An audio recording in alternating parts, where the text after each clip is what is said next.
Utah State Charter School Board meeting. It is April 11th at 10:04 a.m. This is going to be, I'm looking forward to this meeting because there's so much learning and information for us to gain today, and I'm looking forward to hearing from a lot of our team and others today so that we can improve the work that we do. I'm looking forward to that. So welcome to everyone, and we'll start with a Pledge of Allegiance with Member Cisneros leading us.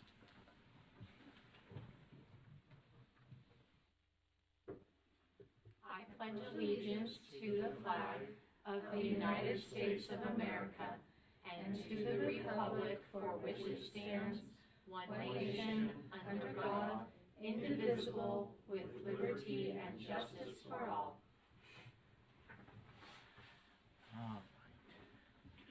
I should make note that we excuse Member Smith today, who has some family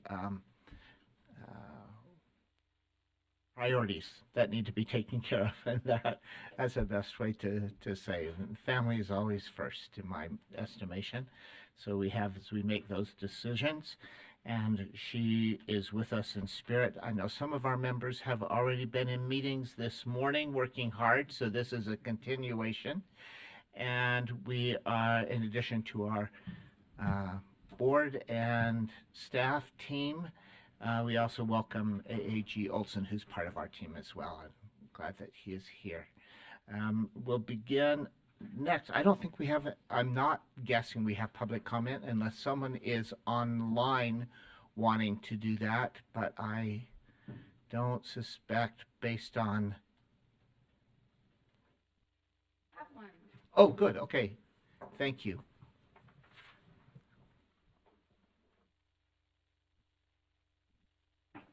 Thank you so much. Oh, Joylyn, I didn't understand. So, Joylyn Lincoln will begin, has a public comment. We'd love to hear that. If you want to come in up to the table, and you just pull the mic towards you and start talking, and it activates itself.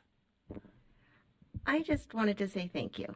As a state charter school board, you represent over 88,000 students across the state of Utah, and it's really easy to get caught up in the administrative and the rules and the policies and the accountability of charter schools. But on behalf of those 88,000 students today, I just wanted to say thank you, because you're changing their lives and they're changing their opportunities, and you're creating a place where education thrives and can be in partnerships with other educational entities across the state. And so just thank you for the work you do. It does make a difference, even though sometimes it may not feel like it gets down to the very end. So thank you. Thank you so much. Thank you. What a nice comment. You know, if we are speaking to Joylyn separately, individually, we could also say, thank you for your work to bring teachers, quality teachers into the schools so that our children each have a quality teacher. We'd also say thank you for her service and leadership in both charters and in the district in this state. And so thank you so much as well. And that's our public comment today. See, I told you, this is a good meeting. That was a great way to start. And what else could it be, right? And but Member Olson has a thought for us today, and we're only going uphill. This is good. I can only go downhill from here. Board staff, good morning. It's great to be with all of you today. I scribbled down a couple of thoughts as I've reflected on my brief time on this board. I've thought a bit about how we're doing as an organization, and I've referred back to one of my favorite books, John Carver, Boards That Make a Difference, A New Design for Leadership in Nonprofit and Public Organizations. I learned about this book from some Brian Carpenter training. This is one of his favorite books, and he raves about it and incorporates this into a lot of his charter school board training. And this was kind of a handbook for me and for my board on the charter school that I served on for a number of years, and it was great. So I want to draw on a couple things from this book and just making 2 points today. First is a reminder of our accountability as board members to what Carver calls the ownership, in quotes, the ownership of an organization to whom we as trustees or as board members have some moral obligation. He has a chapter 7, called The Board's Responsibility for Itself. And he explains that the ownership to whom we're accountable isn't necessarily whoever pays the bills, such as the Utah legislature, although that certainly is a part of it. Ownership is also those, and this is his language, whom the board has no moral right not to recognize. He does use the double negative there. Those whom the board has no moral right not to recognize, and who is it that we have no moral right not to recognize? Well, it's the schools that we authorize and the students that we authorize to attend those schools. We have to be responsible stewards, not only of the charge granted to us by the legislature, but also to those schools and those students. And there are lots of ways that we act as a responsible steward for those who are authorized, the ownership. Much of that is handled by our executive director, our associate executive director, our amazing staff, who by delegation from the board carry out a lot of day-to-day functions and making sure that we're doing what we need to do and meeting the needs of our stakeholders. But it's also we, primarily through our board meetings, what we do here on a monthly basis, where we are able to act for the benefit of and serve as stewards for the ownership. And that takes me to the second point that I want to make. I just want to comment briefly on what I see as the beauty of a board comprised of 7 unique, different-minded people that we have here on this board. Carpenter says this. He says, as a board sets out to fulfill its trusteeship, its most immediate responsibility is to deal with the implications of being a group. He says that the challenge is that people differ in fears, hopes, optimism, and excitement, all of which contribute to the interpersonal aspects of board operation. So in short, we're individuals. Everyone brings something different to the table. And he explains it this way. He says, the central interpersonal challenge to the board is to convert divergent views into a single official view. It is as important for the board to have multiple minds as for it to have a single voice. To weaken the multiplicity of viewpoints would be to rob the board of its richness of wisdom. To weaken the unity of voice would be to rob the board of its opportunity for effectiveness. And then he says this, just to kind of wrap up his thoughts. On any issue, the board must elicit as much divergence as possible and resolve it into a single position. Anyway, I think that's great. The richness of our board is in the individual minds that we bring together, particularly at our board meetings, where we have an opportunity every single month to come together and share diverse viewpoints. And I really value the opportunity to come and listen to the insights of other board members. Last month was a great example where I was able to come and learn things about an agenda item and come up with more ideas just by being able to sit and listen to others.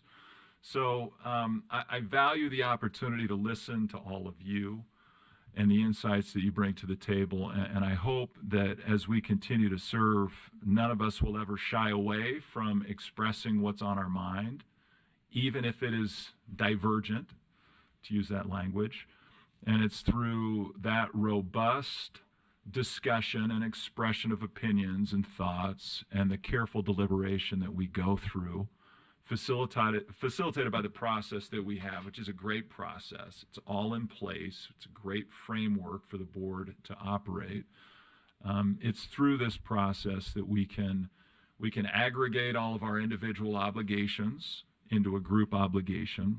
We can serve as faithful stewards for the ownership and we can achieve the mission and value, or excuse me, the mission, vision, and values of our board.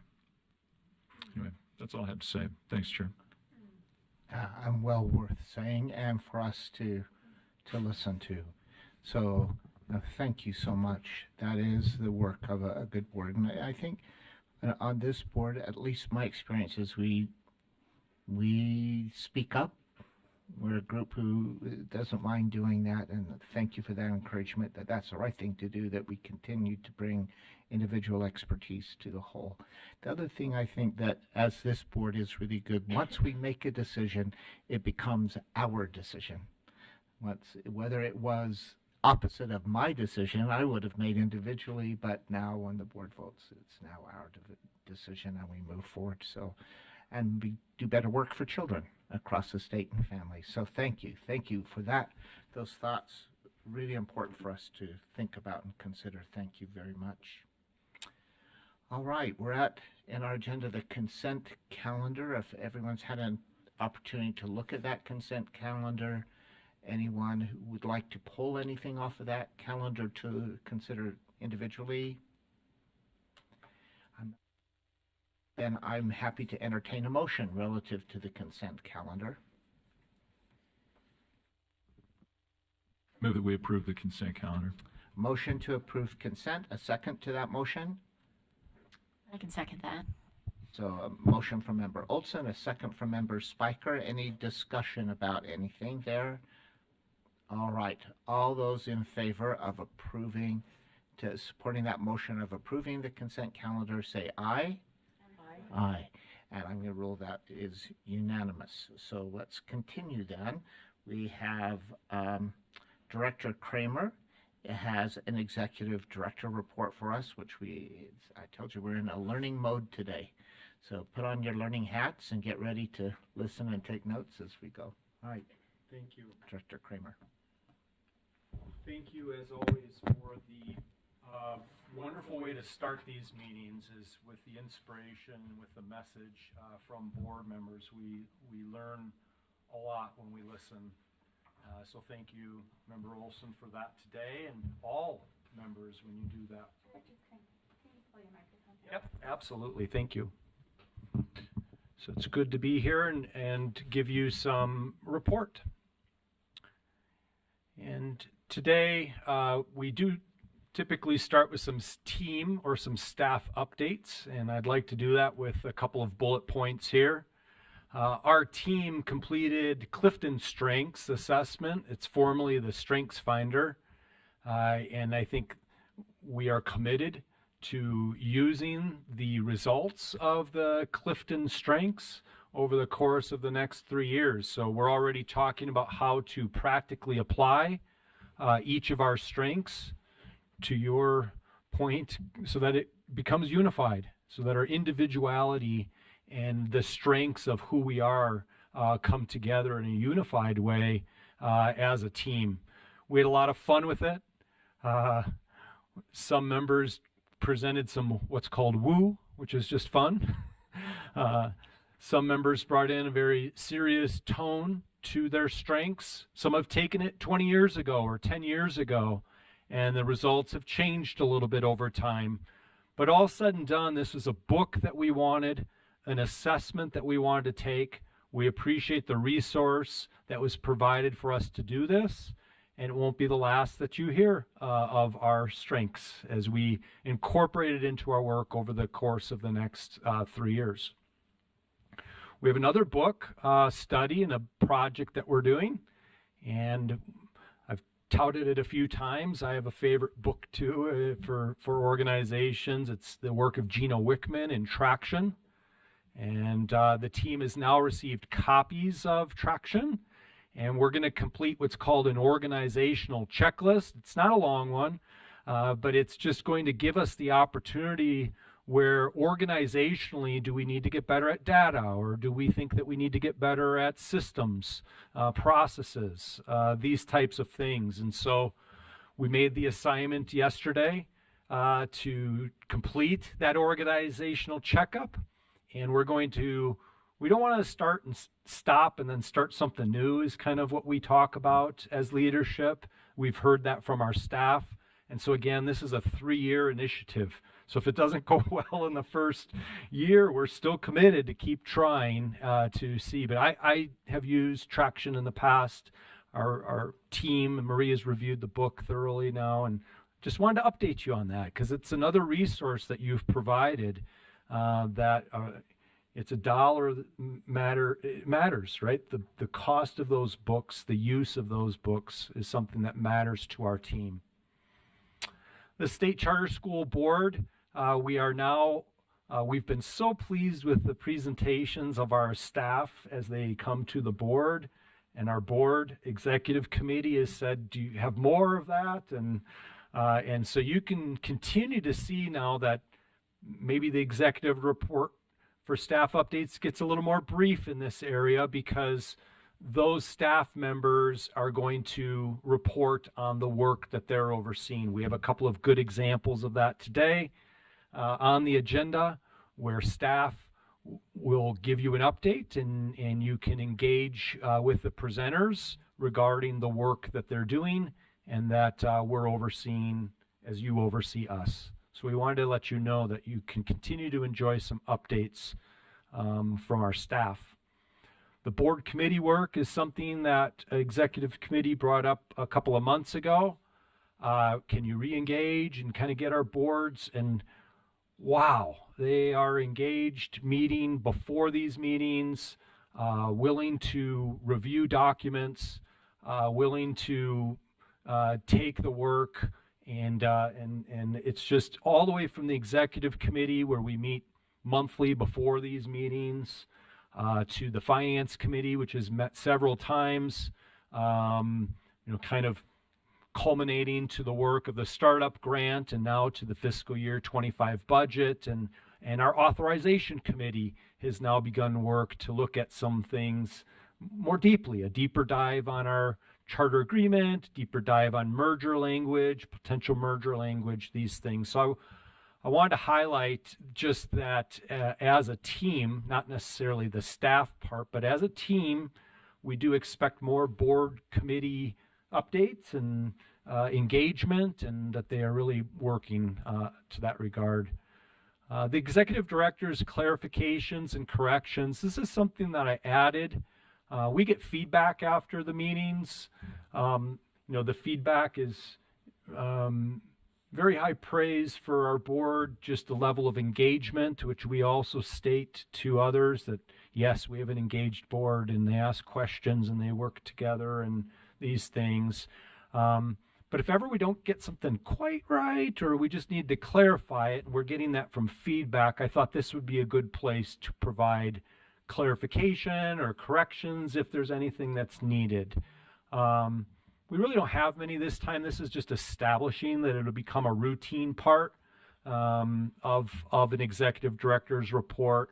One potential is just with our presentation of the startup schools. We had 2 of them, and the checklist as it relates to the startup school is just that they are tracking really well. And I just want to clarify that this board knows that there's a March deadline, for example, for something. Well, March is March 1 to March 31st, right? And if a meeting lands on March 21st and the compliance happens March 29th, you meet the March compliance deadline, right?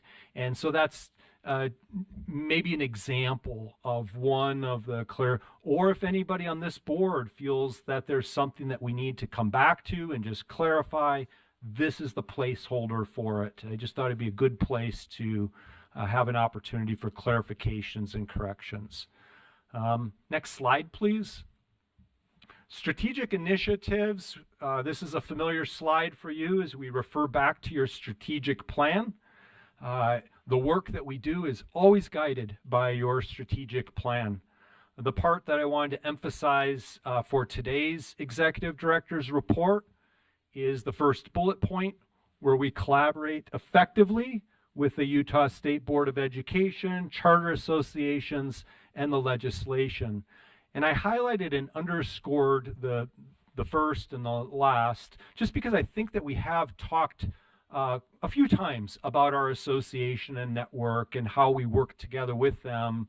But it's a good time to reference how we collaborate effectively with these other two groups. And I do have a very specific, concrete way to share with you how we're engaging and working, or will be working, with those two groups. And so to this effect, the below, and it's going to come here, which is Prop 301, House Bill 301. And, just a call out to the lawmakers that work really hard during those 45 days. It's easy to make musings of their work and say, oh, they work late, and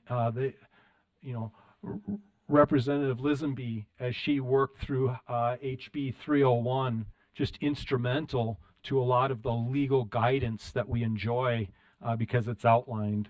Or floor sponsor Curtis Bramble, who, as a legislator, came alongside 301.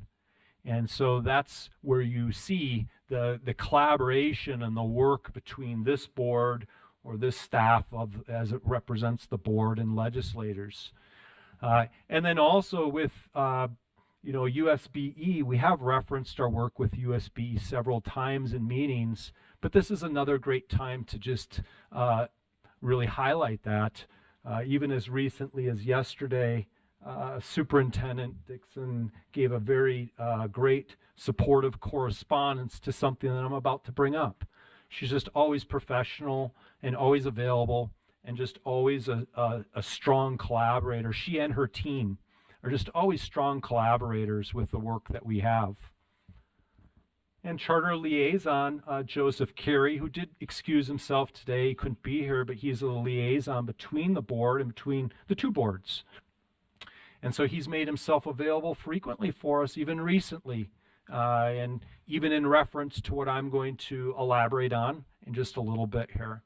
And so these are just examples of the strategic plan that flows into our work with these two particular organizations. And then what specifically can I point to as an example would be the work that we have coming up related to facilities. And in the 301, 2 points here, and I'm going to talk about the second one. Notwithstanding subsection 2, the State Charter School Board may use facilities for State Charter School Board operations other than facilities that the State Board or the State Board's employees occupy. This is something that USB has now been made aware of, that we're exploring. On the next slide, I'm going to dive into that a little bit more. This is something that our liaison has a level of awareness that we are researching and exploring it. So the big question, right, is, are we moving State Charter School Board operational facilities? And I want to start with that first bullet point there that says this is a research phase. This is not a foregone conclusion. Executive leadership of the board worked with administration of the staff and have said that we'd like to lead on a research phase related to not using these facilities, but instead exploring other outside facilities. And so that is work that's been led by the executive committee with the engagement from the full board to come soon. So this is kind of the initial drop of this, with more to come, so to say. And it's also research conducted by the State Charter School Board Executive Director and Associate Executive Director with input from staff soon. We let staff aware in a staff meeting. We always have pretty long staff meetings the day before a board meeting, and we said that we'll need your input. But Maria and I are taking the lead on that research that the board is taking the lead on to have us do the research on. And then it's in collaboration, as I've kind of mentioned, with USBE and the leadership at USB, both the liaison or board members as we engage, or superintendent or staff as we engage. The vision, this is not exactly how things could go because it's a research phase, but it is good to cast some vision just for what this is about And so to cast this vision, it's to work in a collaborative cooperative state charter school board branded workspace.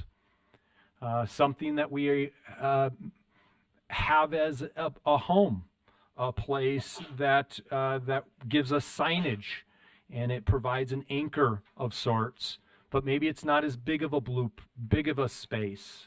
We are staff members of 8, and so maybe it's just a different look. And that first bullet point casts a little bit of vision as to what that could look like is some of these cooperative branded spaces, as long as it has an opportunity to be recognized as an anchor point with a mailbox and signage and some other things that give identity. Another part of this vision, again just a vision, is to work in our authorized charter schools. So instead of working in a building such as this, which is a great building, but our school buildings, our charter schools, that's where the real work happens. That's where we find ourselves as staff and as leadership. More and more and more is that we're invited into schools. Hang out here. If you want to work in our space, feel free to use our conference room. These are things that we're hearing. And so the vision is that we take our work to the places where it is most happening. And it is most happening in our charter. It is, I said that grammatically incorrect. No ChatGPT when you're live. But the point here to this vision is that our work goes where it's happening. And the last part of this vision is to work in home offices and alternative spaces, which the reality is we already are working in libraries. Marie and I meet in the library quite often. We work in our homes. And so now the next just talks about why it is important to kind of to answer that question, why. And, post-COVID has done a lot of things. One of the things that it's done is changed the work environment. When our tenure began as leadership, we really worked with staff to come up with a hybrid option that was both in person and then also out of office, we call it. And so we created an opportunity to and what we learned from research and what we learned from our staff is that if we're together face to face, it's got to count. Like, it's got to be engaging, it's got to be meaningful, it's impactful. We're okay with, we definitely do small talk and we definitely know about each other's lives. That's actually an important part. But we want to make sure that it's really impactful. And so a response to this question of moving state charter school board operational facilities and answering the question why is to continue to be most effective and efficient in a post-COVID work environment. We do find that our hybrid schedule works. In fact, even we find more time in schools, more time in our home offices, that we're more efficient and more effective, and that is really powerful, like it was yesterday when we were together for 3 hours, that it was really good work as well. We need to be together, and so that's one reason why. Another reason why is to graduate. We've been at charter schools for 20, 25 years, quite a while, and we've been maturing and growing and becoming more and more visible, more known. But to use the analogy of a student that has reached a certain point and is ready to graduate, it very well could be that time for this board and for this staff to graduate. And in graduating, to use that analogy, to then be recognizably mature and independent, which is essential for the state charter school board to survive with multiple choices. There are more choices in Utah than ever before, but not just survive, but to thrive. We need our identity. We need to have an opportunity to graduate, so to say, and to continue the maturation process to be fully realized. And so that's a why. Hard to articulate that why, but I tried to do it with the analogy of just after 20, 25 years, a time to graduate. And the last part of this why is to take our work into authentic work environments, which is our charter schools, this point that I made in a previous bullet points. What about the costs? It's going to be a question that multiple people have, and we work through if there's any cost savings, which there very well could be cost savings with shared cooperative spaces and not needing as big of a blueprint. There very well could be cost savings after the math is done. And then after it's done, you can only imagine what that could look like to be used for staffing expense, the expansion of staff. I mean, we're a staff of 8, and we work, to the best. So it's just an idea. Again, this is idea. And then if any additional costs, it'd be the work of the board to prioritize those additional costs alongside all of our other costs. We actually have many priorities: training and traveling and contract services and staffing, as we just mentioned. So it would be then incumbent on the board to take a look at those costs and figure out where it falls into the priorities.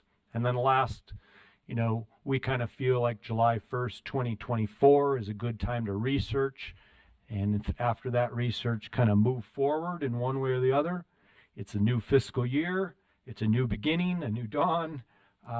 We don't want to belabor this work. We want to work effectively and efficiently together with executive leadership, with the board, with the state, or the Utah State Board of Education, with the liaison, all the people that were mentioned previously. So I appreciate you giving me the opportunity to just bring forward this notion so that you could start to contemplate it and know that we're engaged in this research work.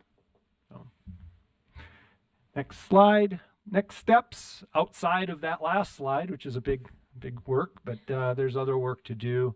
Closing out the school fiscal year 2024, spending the resources that we have appropriately. We won't be able to spend it all. I think I've mentioned that a few executive directors' reports, but we're getting better at using every dollar in a good way. And so so then also the planning for budget school fiscal year 2025. That's a priority.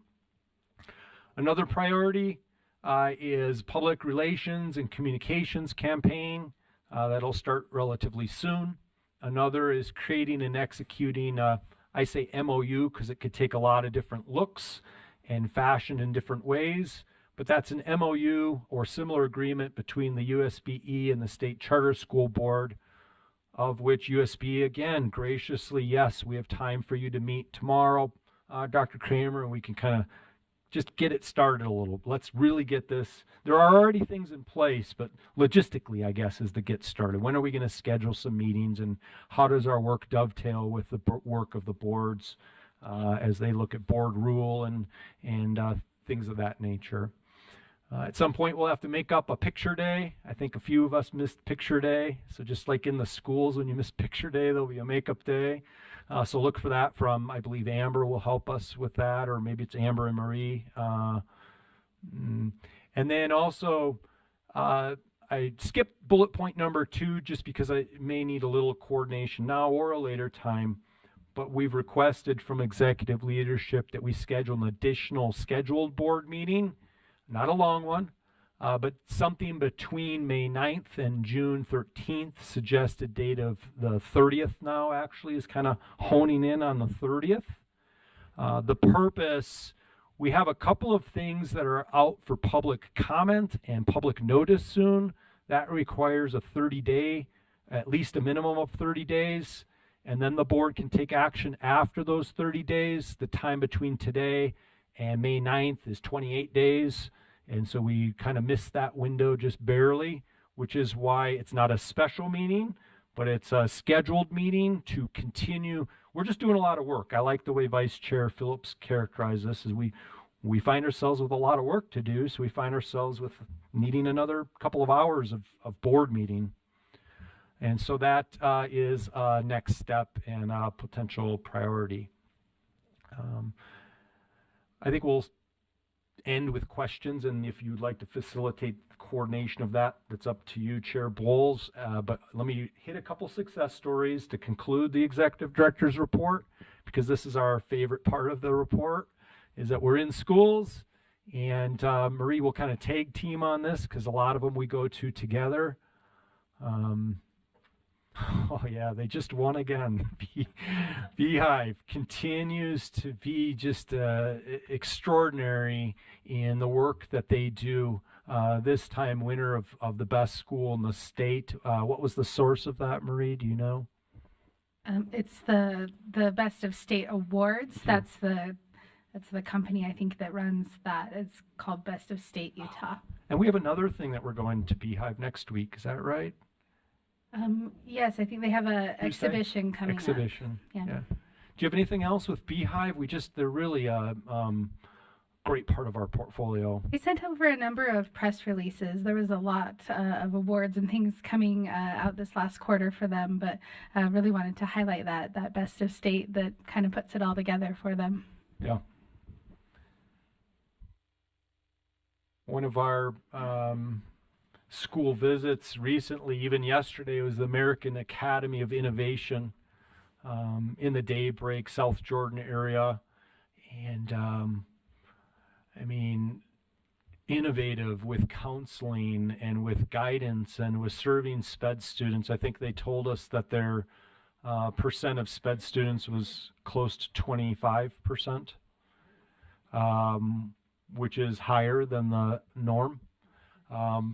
But yet the proficiency and the growth at the school and the innovation that's taking place is extraordinary. Great leaders. We met with a team of 5 or 6 leaders that gave us a great tour.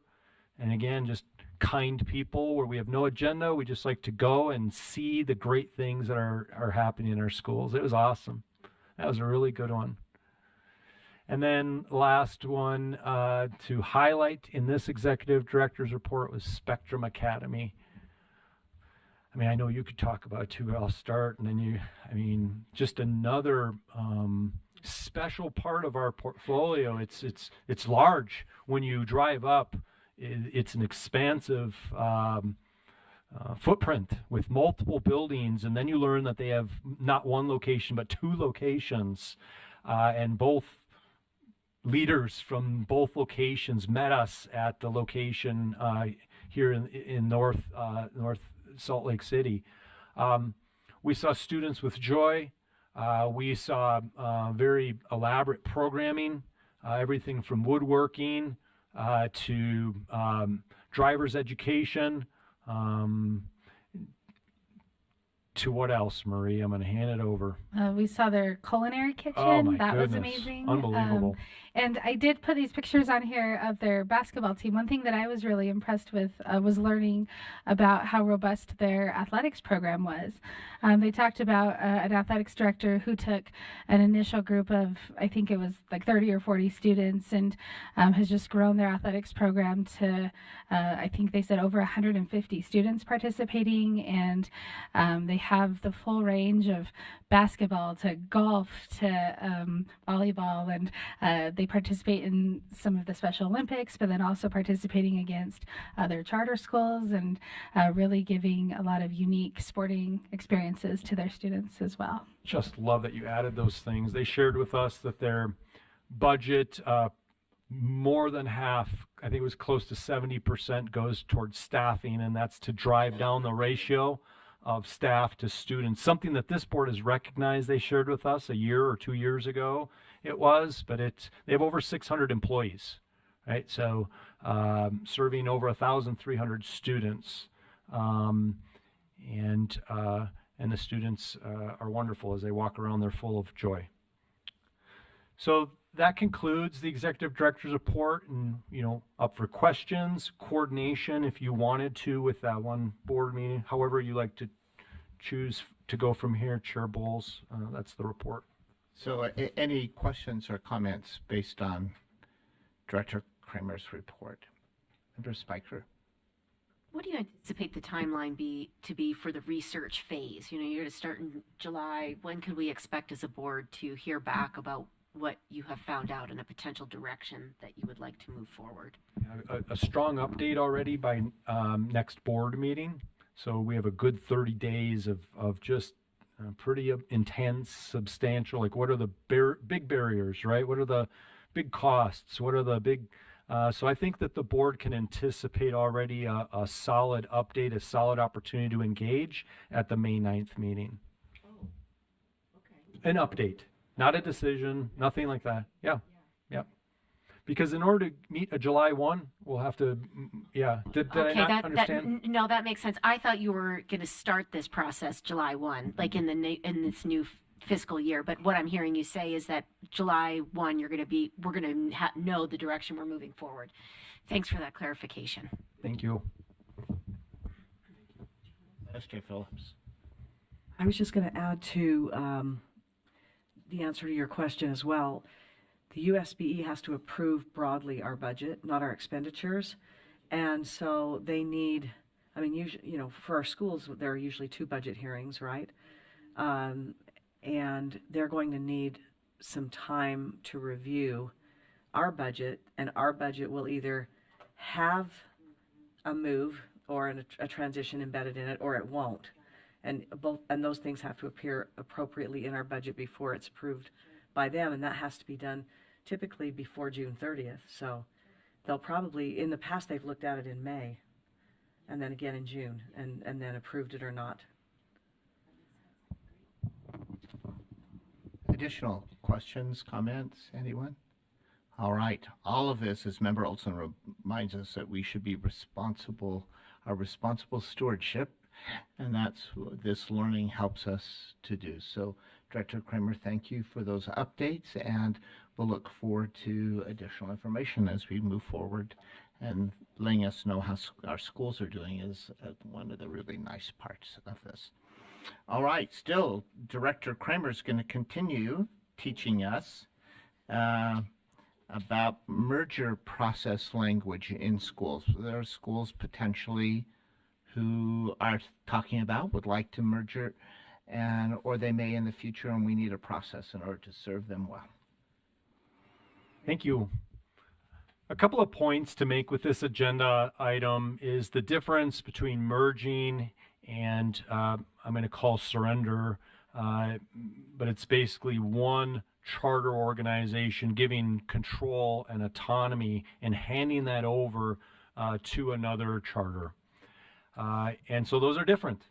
One is where the two come together and in a merging way, if you can think of merge, and the other is truly this. So I think this work is important to kind of differentiate those two.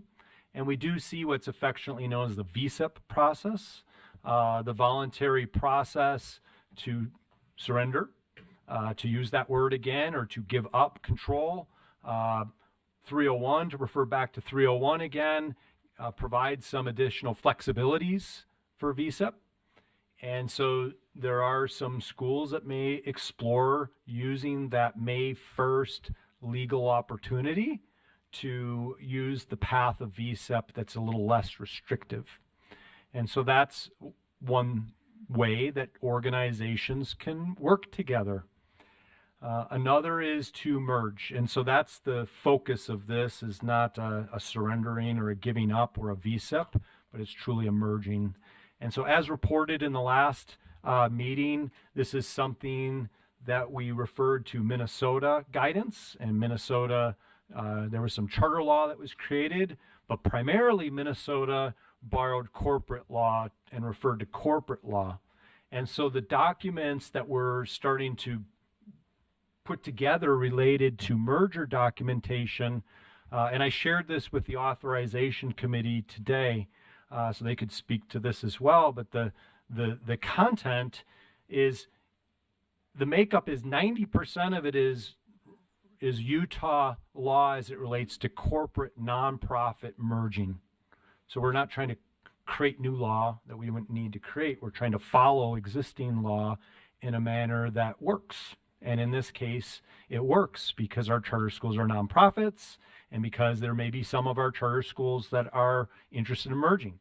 Why would they be interested in merging, or why would they be interested in survivorship and these things? There's a variety of reasons. Some looking for a way to reinvent, or to, charter schools are entrepreneurial business ventures as well. And so to be the same year after year after year doesn't always work. You have to kind of change and adapt. And the idea of merging and coming together or potentially even surrendering is all part of the evolution of some of the charter schools.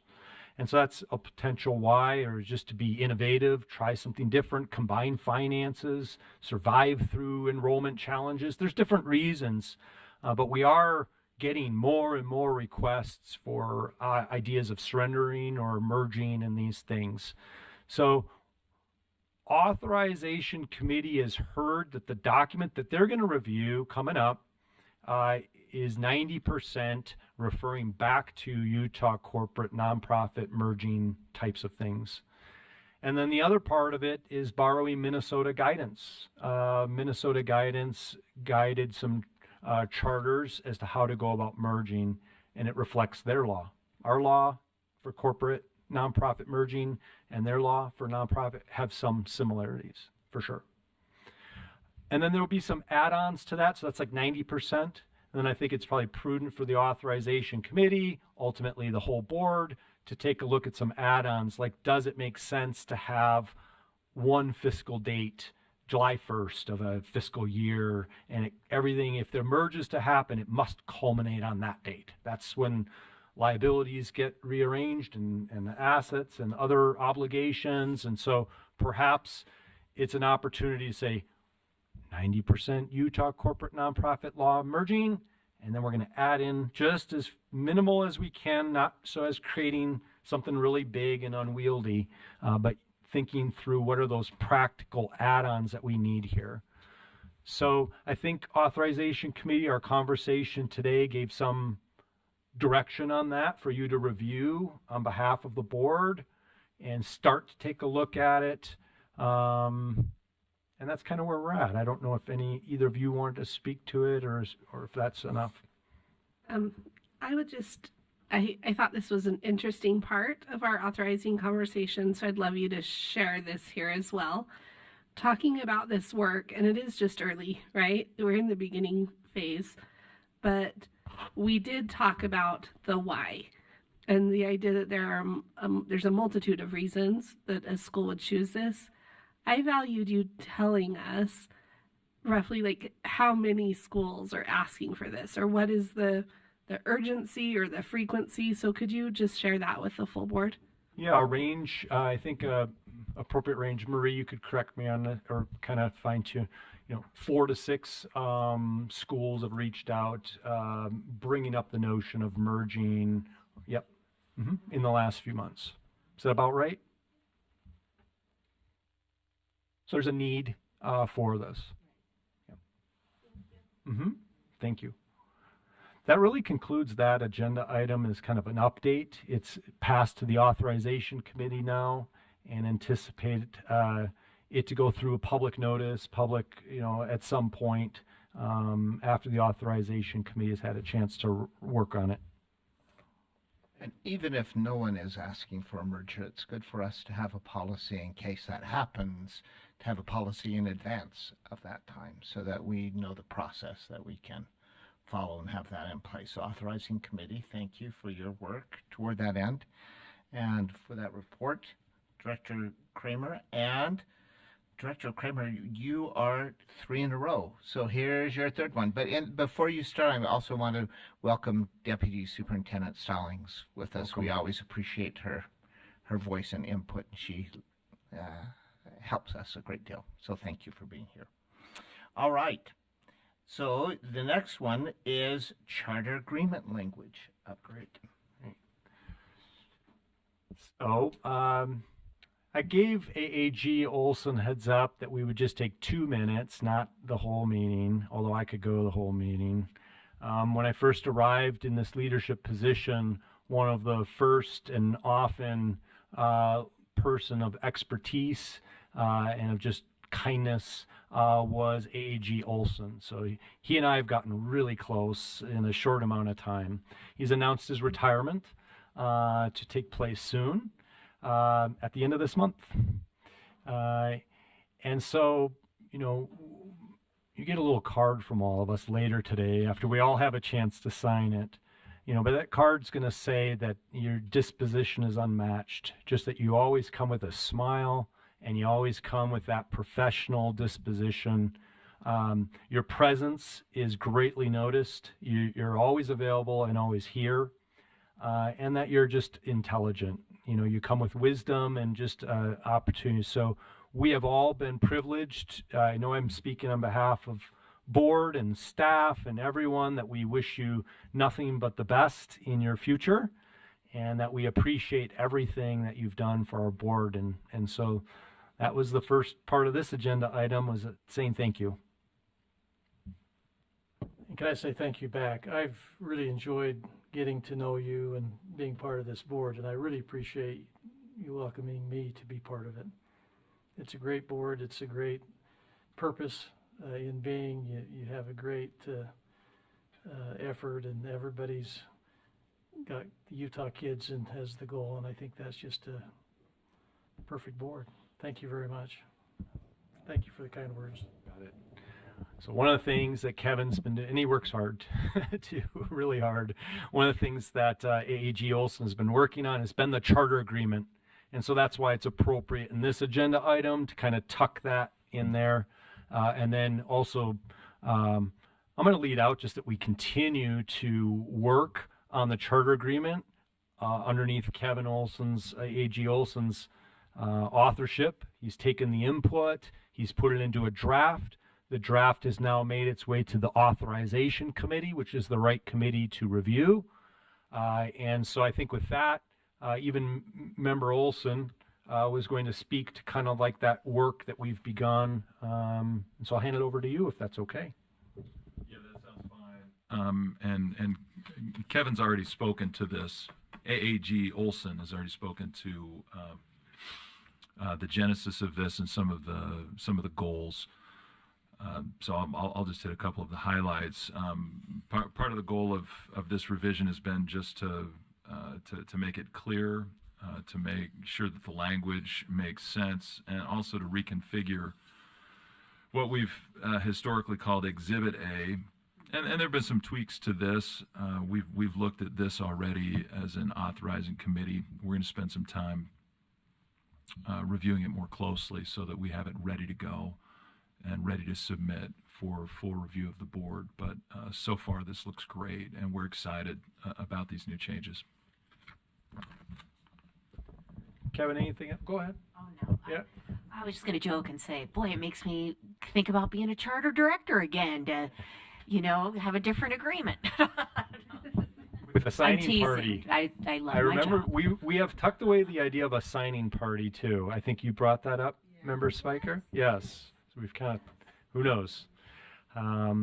So that agenda item was about just recognizing AAG Olson and his retirement. It was about introducing the work now being handed off to the authorization committee. There's a draft that is circulated to them, and that it's got a lot of good progress already, and a lot of it's getting there. It'll go for public notice, those things when the time is right.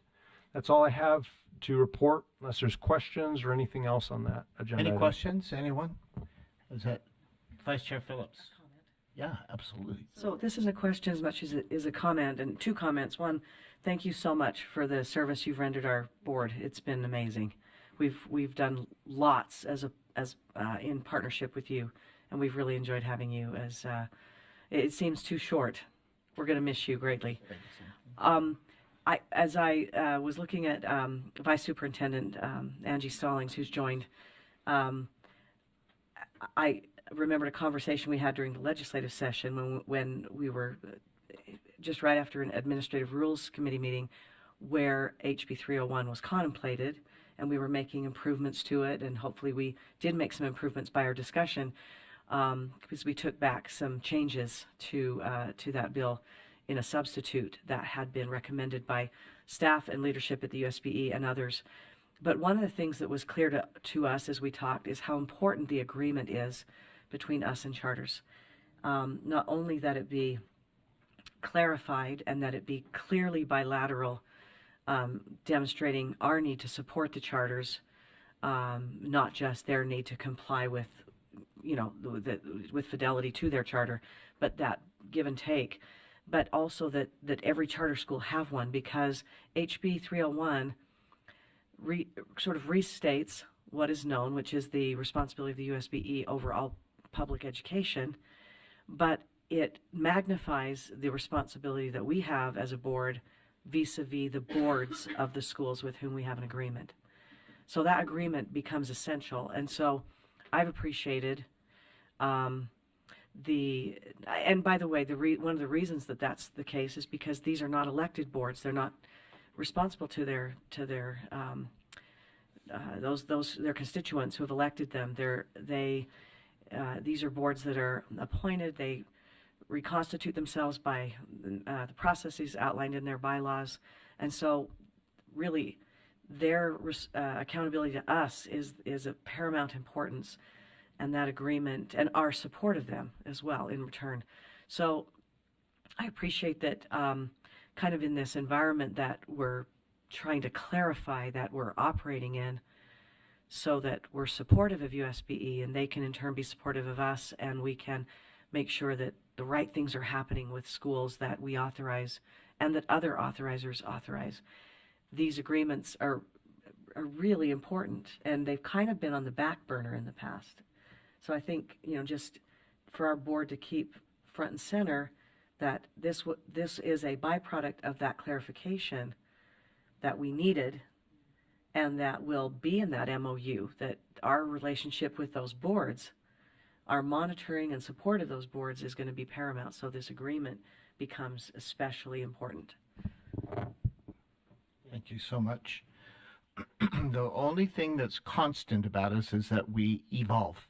Things are changing, right? Things evolve and change, and that's a constant. We need it. So I am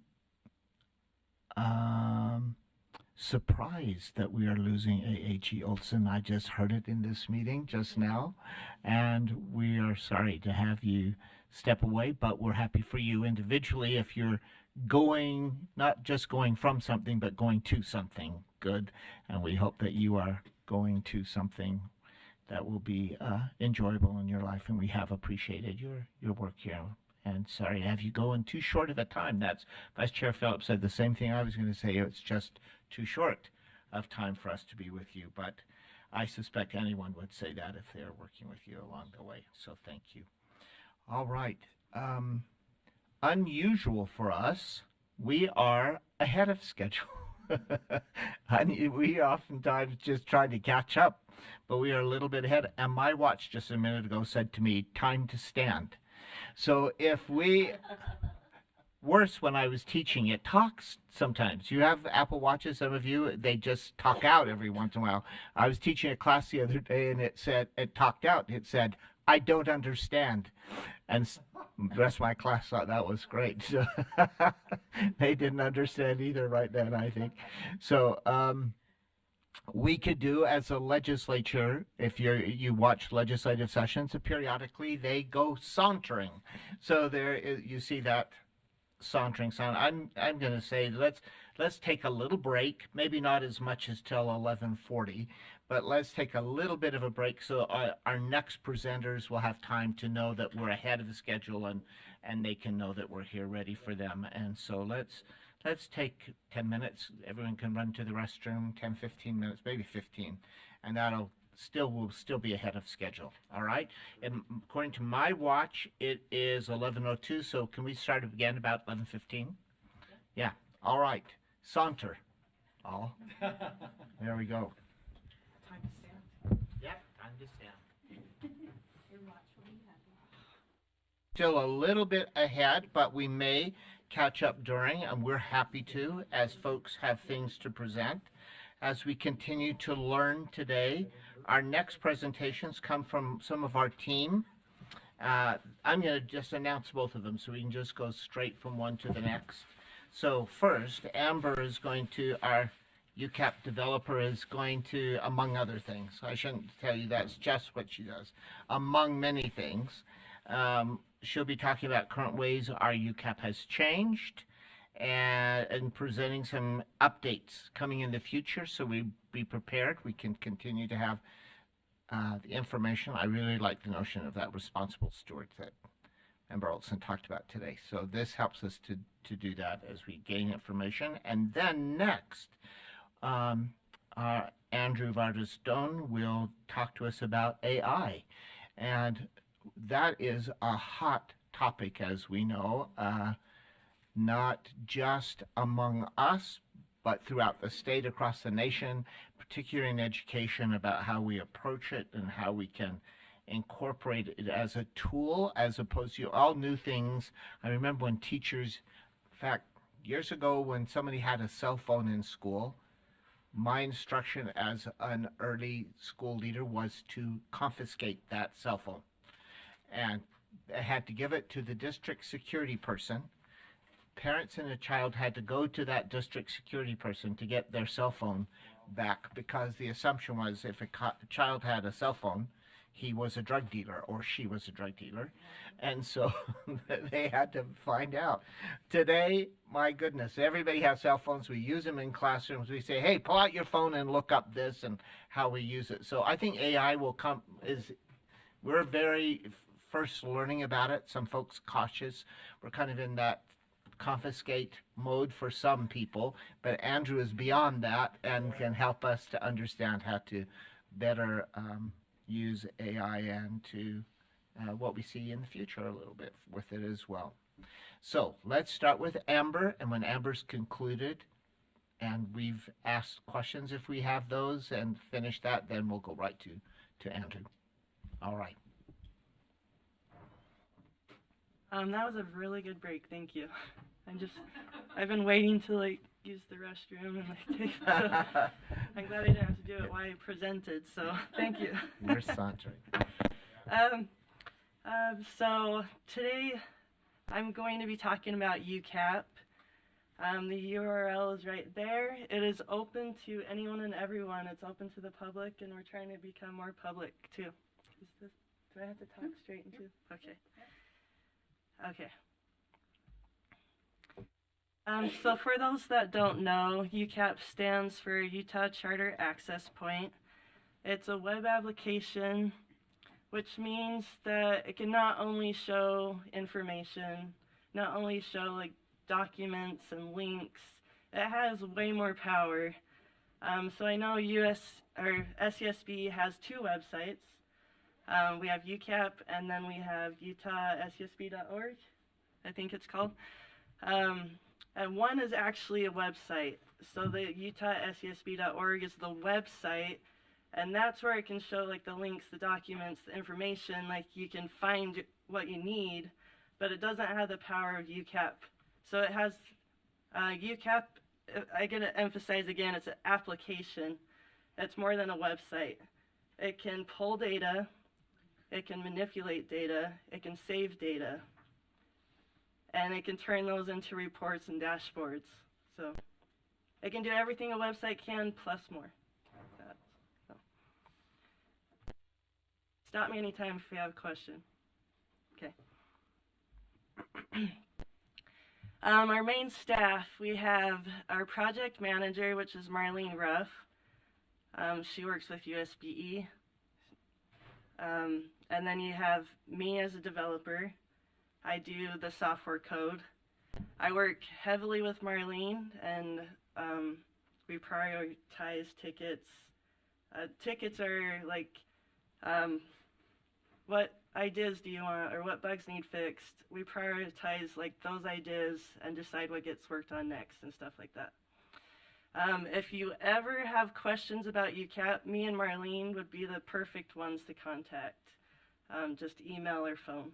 So we have testers, Brendan, Jenna, and also Marlene, and then myself as well early on will be testers for UCAP. So if we put in something new, we test it out and try to get all the bugs that we can out.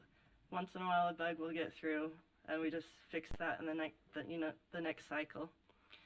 Verma is our code reviewer, so I write up my code, I add something, I fix a bug, he goes and he code reviews for me. So, and then we've had changes recently where USBE is starting to take some of like the publishing responsibilities and stuff like that. So I wanted to include them. They're a heavy part of UCAP too. And then Burke Sayers has done an amazing job at like moving our software that keeps track of our tickets into the cloud. So I just want to give him a shout out. So, any questions? No? Okay. Yeah. Because I'm sitting here, I am, because of the work I do, I automatically get connected to Edgerome. I can't open it. It's just spinning. Do I need to be on a particular browser, or should I be on a different? It's used best in, what's it called? The one that's, yeah, not Firefox. Firefox kind of got shut down. Yes. And it's been, I can't, well, and I've been, I Chrome. can't get into the agenda either for today. So I So went to you got me guest. down. It was down this morning, but Oh, it's it back was. up. So if you do Okay. like just a refresh, Okay, And and I'll I can try hit it. UCAP again. I think it's just sometimes the tech with our. I haven't been able to get in Everyone through Edgerome either, so we'll do Okay. that. Oh, okay. Yeah. Well, I'm on Edgerome, but I can't. Then it won't give. It won't. It's like it's firewalled, you know, so it won't let me get in there.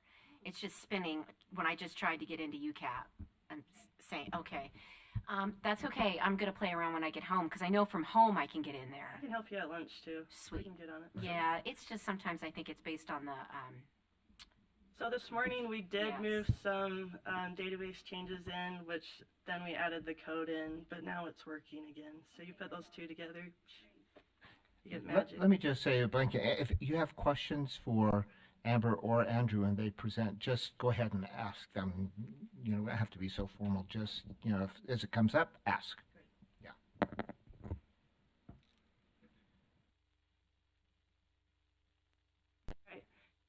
So there is already a lot of information just on our new landing page. You can get to this, like I said, it's open to the public. You don't need a user account for UCAP to get a lot of information about charter schools. For example, someone can get on here and learn what charters is and how the authorizers work. We have that kind of information. We have the ability to find a charter school just using the directory. The board meeting materials are easily accessible. And you can see like there's tons of like links into things, and hopefully we made it user friendly. So before I change, in the top left is a button with 3 horizontal lines, and this is our main menu. And then in the top right, like I said, you don't have to log in, but if you do log in because you have a user account, you'll get more stuff based on your user role. So like, I'm an admin, I'm gonna get everything. But like as SVSB staff, they'll get certain things. And then like as you guys as board members, you'll get certain things. Just like little extras. So I pull out the bigger pieces of UCAP, and I'm not gonna read each one of these. Someone mentioned that this looks like a Jeopardy board, which I know, huh? I was just gonna go ahead and read through those, but I was just gonna point out some of the big things that get used the most. And for sure, the school directory is used the most frequently. Like when that page goes down, I know, like people are contacting me. USBE staff uses it, the public uses it. It will give you the location of the schools. It will give you the website of the schools. It will say who their authorizer is, and other things like that. So, SESB staff also uses the CSAF oversight system. That is a big system. It has our warnings, probations, our R&Rs. I don't know if I'm not gonna like say what those are, but if you want to look them up, you can. And it's how we communicate with the charter LEAs and keep tabs and progress on how they're doing on whatever status they're in. So, and one more I was gonna pick out is trainings. We can show past trainings that's been offered by us, SUSB. They can go in there and they can find the YouTube video and watch it. So if they miss it, it's in there. Or it also shows upcoming trainings, so it'll give the location, time, and all that kind of information. So, any questions? So obviously these aren't going to be used by everybody, but bits and pieces are used by like certain staff or by like public and, you know.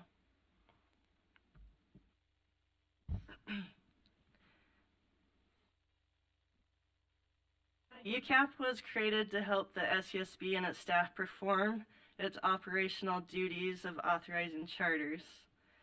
As we've developed, we have branched out to what is useful for charter staff, so like the directors and board chairs and board members. And we've also included USBE staff, because that once in a while they'd be like, oh, I love this, but can you add this feature too? And we've taken that into consideration, and we've added it when we could. But this year we focused more on the public, obviously a new landing page with lots of information.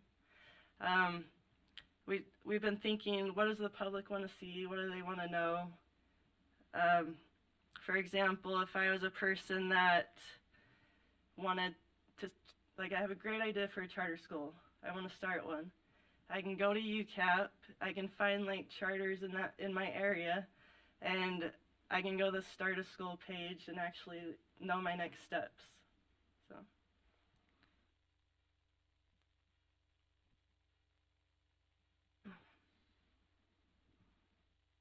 I'm going to ask you a question, Amber. So does it track for us the number of times individuals access UCAP?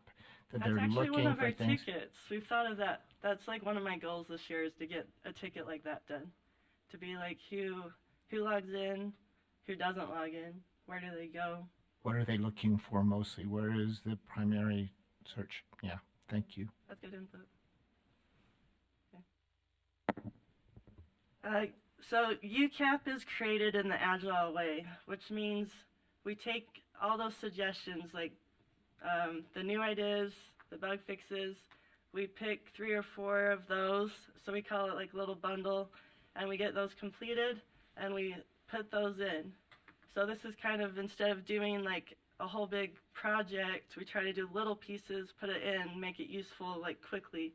And then we start a next cycle, grab some more, put it in, and do it cycle. So you might not always notice that things aren't going in because you don't know where to look, but there's constant, like every 3 weeks, there's something new going in there. And it's not just one thing, it's like a little bundle of things, so yeah. So here's just some of the more recent things that have gone into effect. With the help of USBE IT, we were able to actually take all of UCAP and move it to its own new web server. We used to have to share. And then its own new database servers. So we're on our own. We don't have to share with other websites. If one website goes down, it's not going to affect us anymore. Which also makes us faster, more secure, and more efficient. So it was a huge, like, I'm really excited about that. So. Alright, and then with these other ones, I'm just going to briefly show you a picture of each and then briefly talk about them. So, like I said, we're going to merge our 2 websites into one. We're about halfway through the process. And then we're going to keep both of them open until it's completed, and then we'll shut this one down. So no worries. We're doing double duty while it's getting fixed. So, sorry. We've a new page that will show events and news that's happening in the charter world. This will include all our board meetings when they are and the information that they need to like either attend or go online or whatever to watch it. It will include any trainings that we're offering. So it's pulling the board meetings, it's pulling the trainings, and then it'll also include anything we want to add as staff. So we can add any news. For example, maybe there's a school that's hiring and they want us to announce it. This would be a good place to put it. Yeah. And then Charter Day on the Hill. I know the association runs that. We can put that in here too. We can give shout outs to schools and say like they're doing really good at this, and it's like a news announcement. So, okay. It takes all that information, like I was telling you, you pull data. It takes that information and it just, on our landing page, we're going to show it there too. Just a short little list of what's upcoming. And then take it one step further, we have the yes, please subscribe me button. Do you guys see that? We've developed a way to like have people subscribe. They put in their email. We save those, and we're going to create kind of a newsletter kind of email. So I just want to show you on the next slide. So SUSB staff, what they would do, they would come in on the left side, fill in their title, put in some documents that they want to attach. UCAP will automatically pull like what upcoming news and events are happening. How do you unsubscribe? Because by law you got to have something like that. And then what trainings, how to find trainings. Like that will automatically be pulled. And as staff, you can edit the body, add or delete whatever you want. And this is created within a couple minutes. And then you just click the button and just send it to the subscribers and they get it.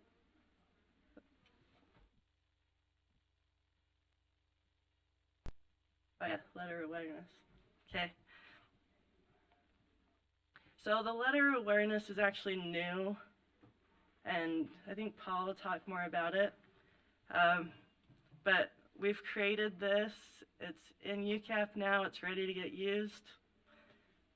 Yeah, I think Marie, if you could take this one, that'd be great. A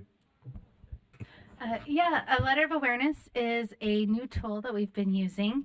And so it is separate from a notice of concern, kind of a similar name, but one step removed from that, so that if an issue or something comes up, different times schools will say, well, why didn't we get a chance to like talk about it first before like a corrective action or something happened? And so Director Kramer and I have introduced a letter of awareness from staff, and so that's just a very simple little write-up that says, hey, like basically a call to action, like can we set up a time that we can chat about this?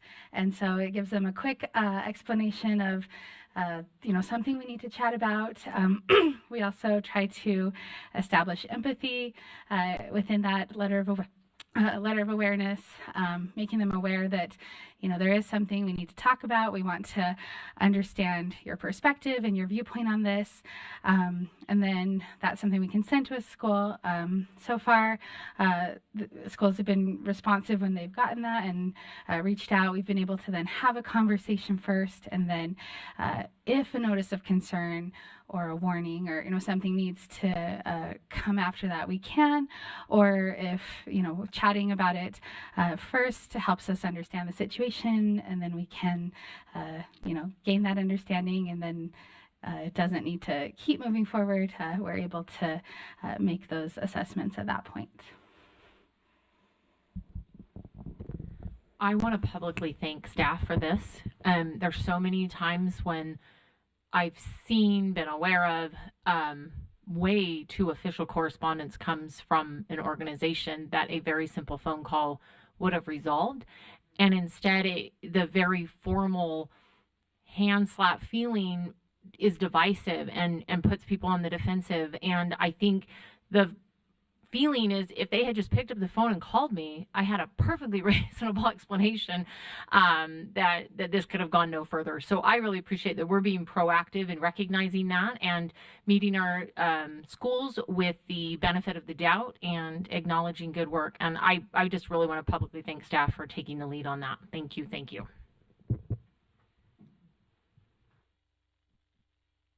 And it's a kind of a way to stop things early.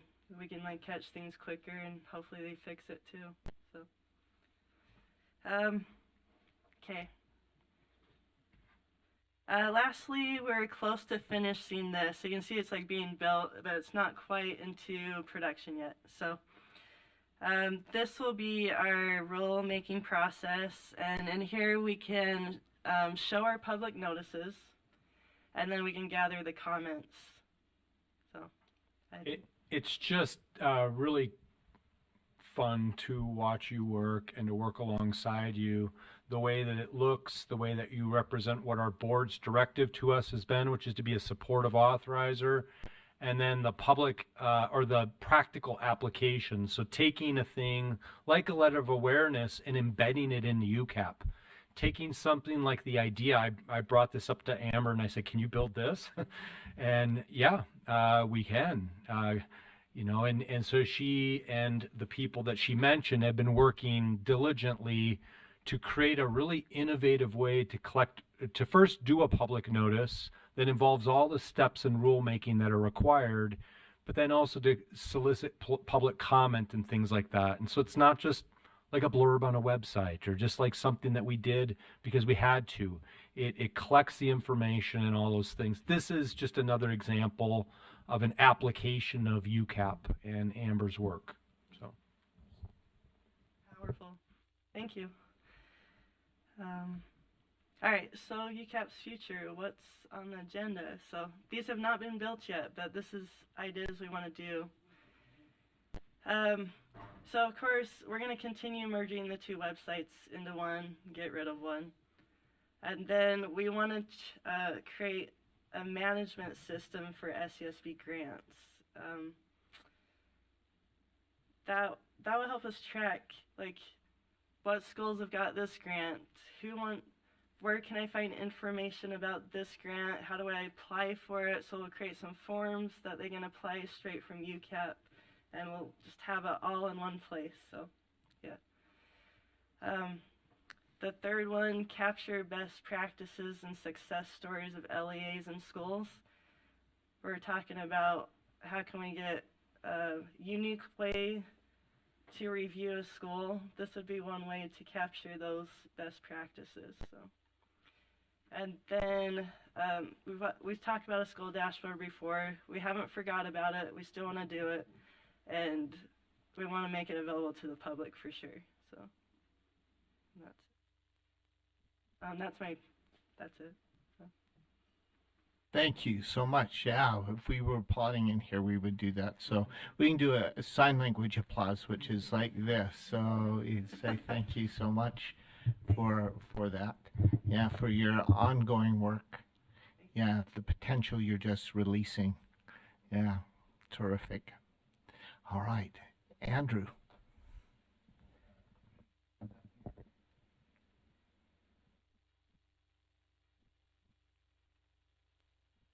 And again, Andrew, is it okay if folks just ask you questions if they have them along the way? All right. Amber, could you help me at lunch with my account or just getting into UCAP a little bit? Yeah, like log in? Yeah, it's just not connecting for me. Try EduRoom and USB eGuest. It could be just the tech or the. Oh my gosh. Our internet. I feel like my grandma. The internet? You know, like. That's all right.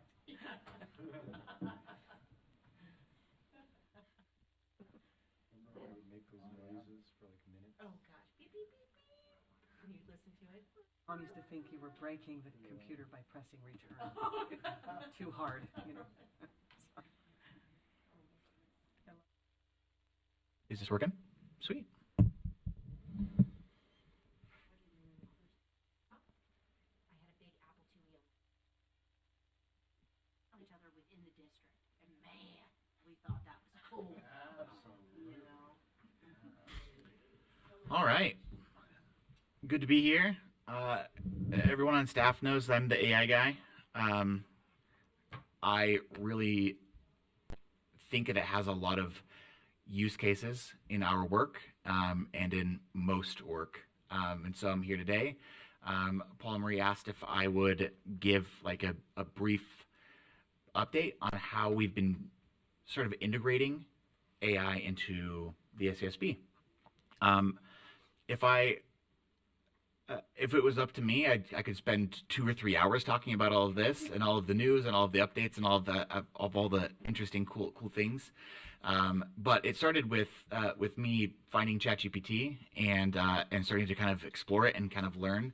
And then as we would talk in meetings, people would say, "Oh, I'm having this problem," or "Oh, I'm struggling with this idea," or "We should brainstorm this." And I would say, "Just use GPT." And they'd say, "We've been doing it this way for a while. Like, oh, I think we're okay." And then the more I started like showing, the more I started, exploring this and using it, the wider the adoption grew on staff. And now pretty much everybody uses it. And so we're going to explore a couple of those ways that we do use it.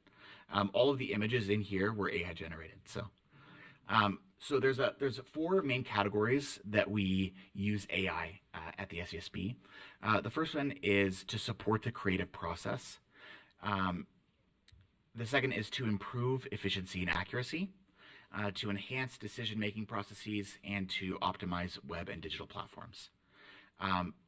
So a couple of the ways that we enhance the decision-making process is through proactive management, alternate ideas, and research. So one way that AI is pretty cool is you can say, find me some research that's in published articles in journals about blank, right? So if we're looking up different ways, such as innovations in charter schools or different ideas, we can just say, find me 10 journal articles and give me their links so I can go out and find them.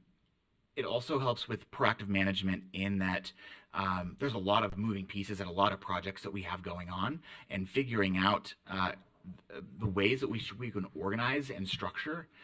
AI can do that in seconds. Here's all the different things that we have going. Help us to kind of figure out an appropriate order, and it's amazing. So a couple of other things is alternate ideas. Here I have an example. I asked GPT, I gave it a list of the financial metrics, and I said, here's a list of the financial metrics we use to evaluate charter school financial health. Can you identify any other metrics that might be useful to add in the future? And it gave a long explanation of each of these 10 things. I asked it to pare it down just to the response so that it didn't clutter up the screen. But there's some things in here that I actually found very quite interesting, right? To use per student expenditures and to use like administration cost and other things that we do have access to that data. But we're not currently using in our measure of financial health, because if a school has 50% of their budget going to administrative costs, or 5%, 10% of their budget going to per pupil expenditure, then that's probably a conversation that we need to have. And there could be a perfectly reasonable explanation for those things, but just interesting ideas that we might not have thought about, or we can say, here's our plan. Can you find holes? Can you look through this and figure out where or we're maybe not thinking this through fully, and it can help us to kind of work through those ideas. So another way that we use it is in the creative process. We use it to decompose. So if we have a big project or a big problem, break this into smaller pieces. I'll skip forward a little bit. I use something called Goblin Tools. You can't see it super well on the screen, but I just said break down the required steps to create an academic framework for charter schools. And in about 45 seconds, I had this list of different steps that would be useful in that process. So research existing academic frameworks in charter schools, identify goals, determine core subjects, establish standards, even to like consulting stakeholders, including teachers, parents, community members, organizations. And something that's quite interesting is that you can see this little magic wand on the side. If you click on that, it will break down that step into more steps. So we have here research existing academic frameworks in charter schools, and then it breaks all those down into conducting literature reviews, identifying key components of successful academic frameworks, all the way down. And you can do it again and again and again, as decomposed as you want. And so I find this to be super useful, and it's something that I use on the day-to-day and is very helpful. Another way is through brainstorming. So the question here is, can you identify common and uncommon performance measures related to schools?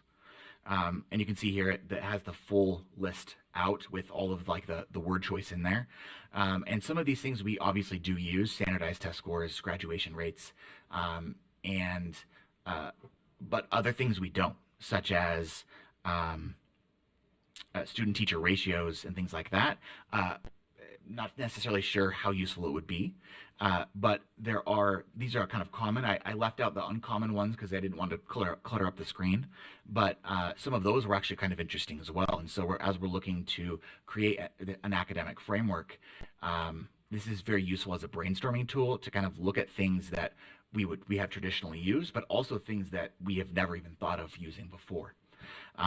It's also very useful as a proofreader.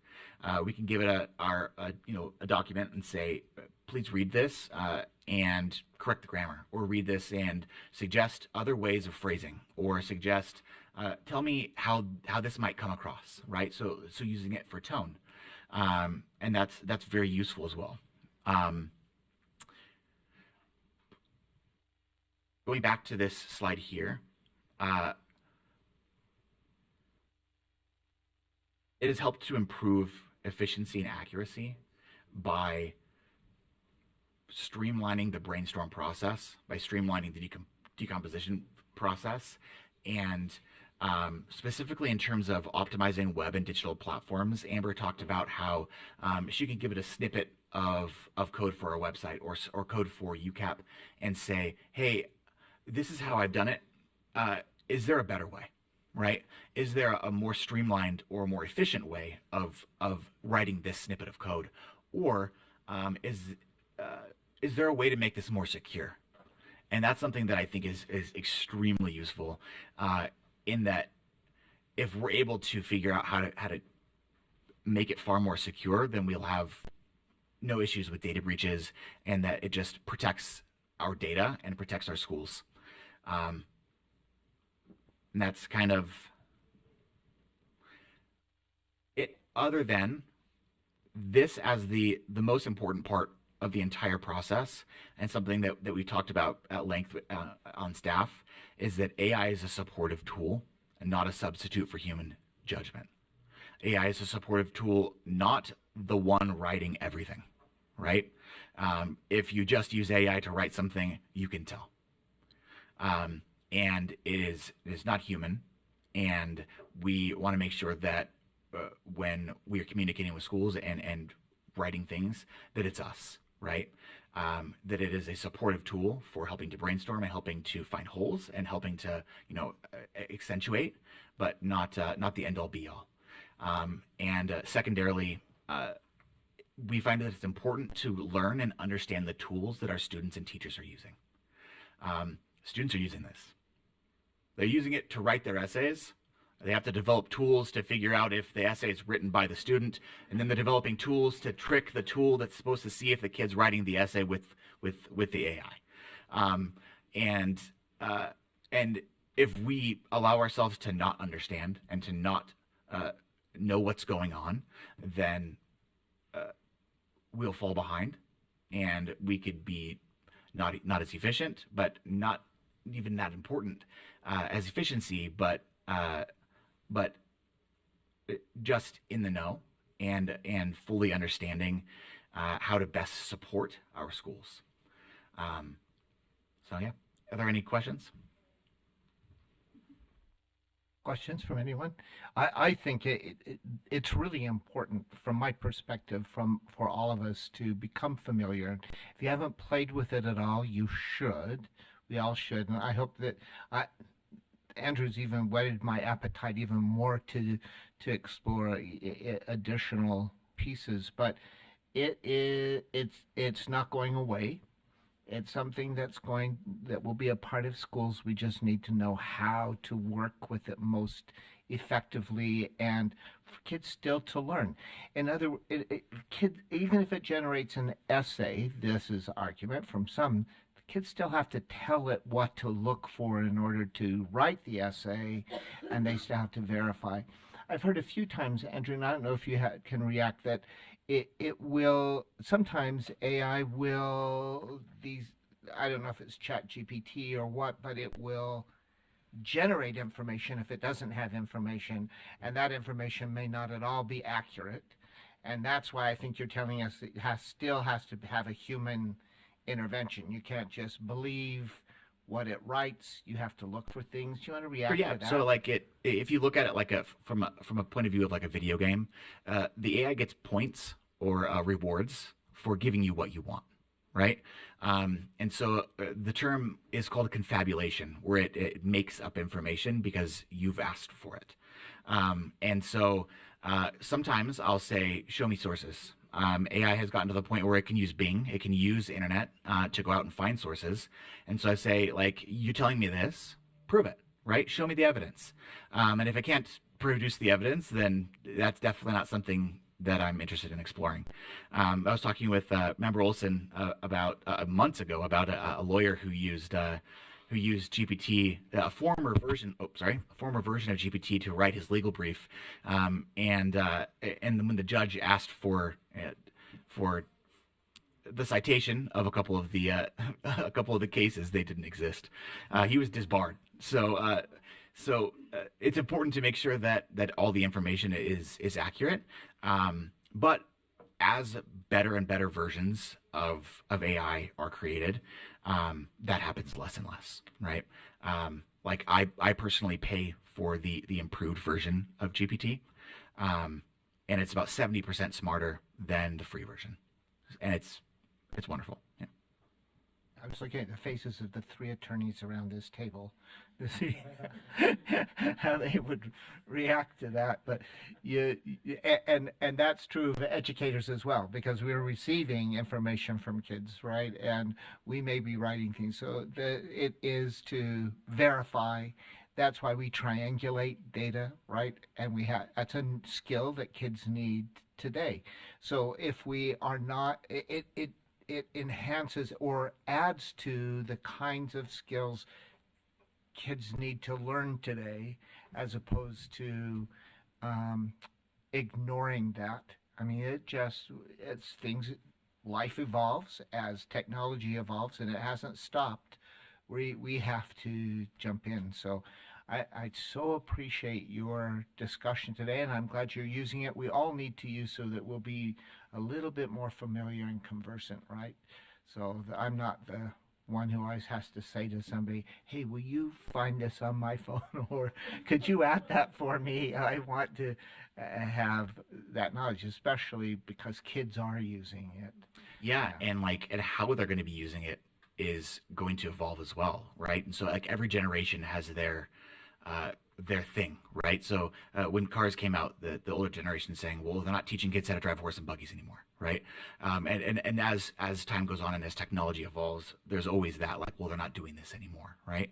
And you're not going to always have a calculator in your pocket was the thing that I heard when I was a kid, and I do. And now I have like a data analyst, a professor, a linguist in my pocket constantly. I have GPT on my phone, and if I have a question, I don't use Google anymore. I use GPT and have it pull sources. Yeah. And so if kids are writing essays with it, like, I wonder, I have no idea, but I wonder if it's the calculator argument, right? Yeah. Of like, no one's going to be writing essays in the future because AI is going to get to the point where no one's writing. And so what are we going to do? What's the next step? Like how can we innovate and you had said it, right? Of like, what's prompt generation? Because prompt generation is extremely important. Yeah. What you give the AI or what you tell the AI to give you massively is important in what it outputs. Right. Yeah. Right. Exactly. So it's new skills we need to think about that kids are using in schools these days. So not only can we use it in our work, but we're going to know that students are using it as well, and as educators, we need to learn. It sounds like attorneys need to too, but we all need to. I think in all phases of life that we need to. This is something we need to pay attention to. So, yeah. So there's Andrew. If you have questions, Stephanie, go I ahead. just love this, and I think what's even more exciting about just our students, but how this is going to impact the teaching profession. And that's where I am in the work that I'm doing right now is helping the students that I'm working with that are soon to be teachers about how they can use AI to work smarter and help them. And this is my argument, create more space to be human. My hope is that the AI isn't going to take away who we are, but actually provide us more space. In fact, I was just playing around on that Goblin Tools site, and I just typed in like a bunch of stuff that I saw in my fridge this morning. Yeah. I know, and I this is sort of related. I wasn't off task, Chair Bowles, but I did this, and I I'm hit not the monitoring. chef button, and I was like, okay, thanks for this recipe, right? And I think what for teachers specifically, I've been Alana, Learn AI. I mean, even just ChatGPT, Bing. I mean, there are hundreds of AI sites and programs being developed and marketed to our educators about how to help them do their job. And I think this again is part of this watershed moment that we are in the midst of in terms of teaching and learning. And we know that the AI technology has been around, but not like this, right? Where we've seen it implemented in schools in this way. It's exciting, and I'll just say one other thing, and I don't know in terms of in the backdrop of the governor's recent announcement a couple months ago about phones in schools, and again, as we're thinking about AI, I have a student in Weber School District who was doing a project. I'm just going to share this as an example. She's in a 10th grade honors English class, and the teacher, they're reading Frankenstein. Teacher assigned, what we want, here's these literary elements, and I want you to create some kind of tangible project. Marley was like, I'm at a loss, Mom. And that was because the week before she had just made a printing press for her social studies class. So anyway, we get into ChatGPT, and I said, hey, let's go ahead, let's type it in. Let's ask ChatGPT for some advice about this Frankenstein. I think maybe I talked about this at lunch the last time we met, but I'm going to share it again because it's good for public comment or for this. And it was blocked by Weber School District. So I think these are big conversations that the school districts need to have. If we aren't teaching our students how to use these tools effectively, they're going to learn somewhere else. I would much rather my students learn from me how through the modeling and the ethical and responsible use of how to use these tools in an academic environment than willy-nilly on the web. So I think it's excellent that you're discussing how we're using this in our workspaces, but because of the work that we do and because we're involved in education, it's even more paramount for us to be paying attention to what's happening with this technology. So thank you. Yeah, from a policy perspective, USBE just released their AI policy, like how it should be used and how it shouldn't be used, right? And so as staff, we kind of talked through that and made sure that we are in alignment with that, because it's kind of similar, right? This slide here is, we don't want AI generating all of the idea, not just the ideas, but like all of the work, right? Like we want it to be, if it's used, to be an interplay and a mix. And if you don't know how to do it, it's pretty easy to just slip right into letting it do everything, and you're not going to have a product that's what you want it to be at the end of the day. Right. It doesn't mean we abdicate our engagement in our work. It means that we can use it as an enhancement or for the work potentially, right? So, well, thank you so much, Andrew, Amber as well. Both of you, we may need some updates in the future as we continue to say here, okay, here's an update, here's another little thing a new piece of UCAP here is an update around AI that you might consider. It will probably be helpful to all of us. Yeah. So we appreciate both of you and your work today and sharing with us. Thank you so very much. I suspect we'll ask you more at lunch, which is where we are. We're back about where we should be. Lunch is downstairs in our normal room. We'll have some nice Eva's Box lunches today which is the cuisine de français of them. That's my best Duolingo. Je voudrais un dîner. So here we go. Thanks all. We'll be back at 1 o'clock, right? All right. But I should ask Kevin to do that. He's the one who speaks French. All right. We're adjourned until everything and nothing related to charter schools, but everything else going on with our life during lunch. And that's one of the parts I think we all look forward to, knowing each other better and talking about a variety of things that we're interested in. So this is a continuation of Utah State Charter School Board meeting April 11th, 2024. It is now 1:07 p.m. and our next item is an action item regarding the fiscal year 2025 budget, and Director Kramer will lead on that. Welcome back from lunch. Great. So we have a finance committee, as you know, that is engaged in several different tasks, and they had a brief opportunity to interact and review, but they still had a chance to interact and review a really high level budget. So the agenda topic here and the possible action related to the agenda topic is this board recognizing a high level budget.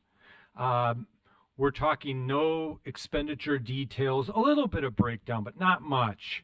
Program budget, what is the revenue look like for the State Charter School Board?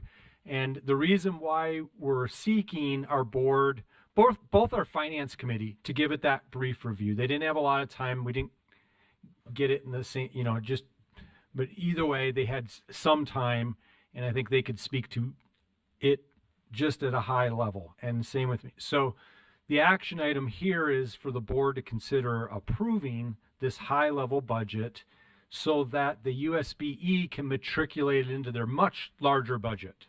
And they have a board meeting that's coming up. And so we'll still have opportunity to engage with this budget more so, both as a finance committee. We'll be working with it more, engage with it more. This board will have another action item that kind of delineates, because the law states that the Utah Board of Education will approve a big budget, and then we, as the State Charter School Board, or you as the board and us as staff, then have the opportunity to manage that budget, all aspects of that budget, in fact, the law says. So today, I'm going to have Marie just put on screen a worksheet that we got from USBE. It has been trying to load the Okay. share screen the Yep. entire time since before you began speaking. It's good because I have a couple things to say about it before it loads. And Working on it. Good. One of those things, and Lisa, you can correct me because you're in some of these meetings as well. In our 2 meetings with the USBE, one of the things for consideration was consolidation of programs, and we actually eliminated one of the programs. It was called the Startup Charter Fund Administration. Startup Charter Fund Administration. And it really didn't have any useful purpose any longer to have that break. It's not something that's required to have that accounting break. It was more of an internal thing. And so per the suggestion of USBE, and then when we looked at it, we all decided that can be consolidated and we can eliminate that one.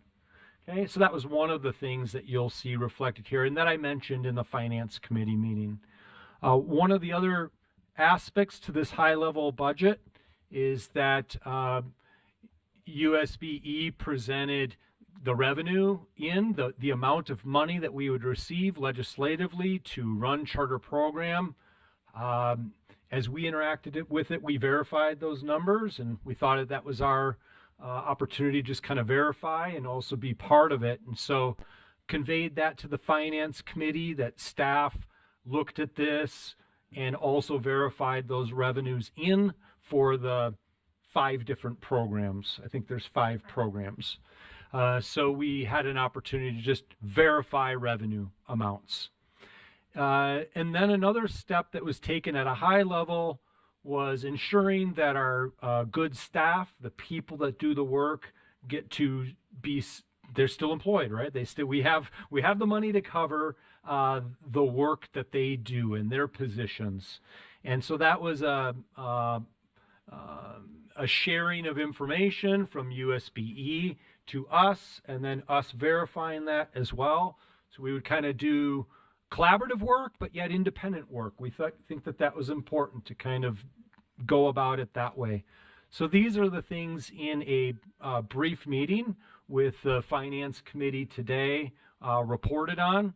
I could tell you that of the 5 programs, I'm going to keep going even because without the spreadsheet, I think we can still get there.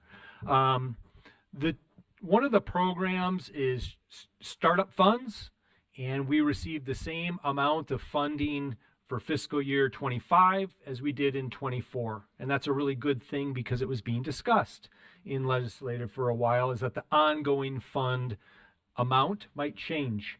That one's a really easy in and an easy out because the money comes into us as a little bit over 1.5 million and it goes out as a little bit like 1.5 million to startup, to satellite, to large and small school expansion now, and then also innovation grants, and that's per the board rule change. And so that one program is really clean. There's really not much.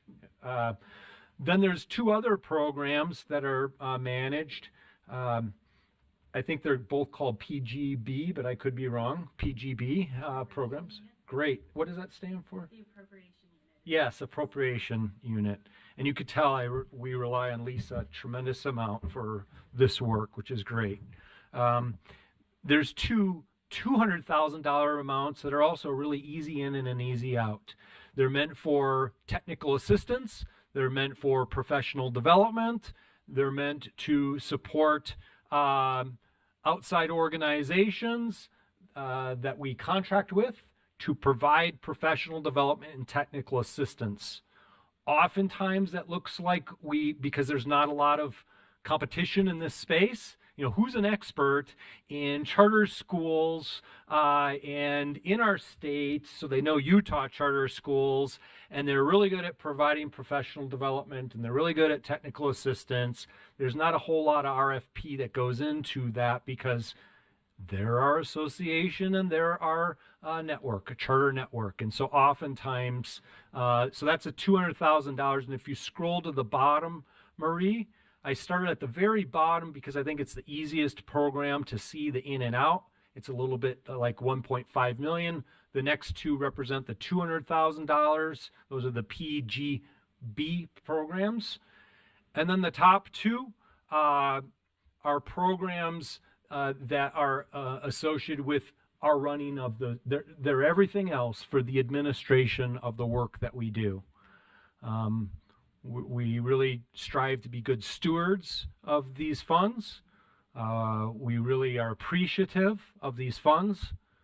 We are very hard at work collaboratively and independently, which I think is an important thing to do, is to come together with USBE, as we did on a couple meetings, involve our finance committee, which is what we've done, and then staff has worked on looking at these numbers. There's more work to go.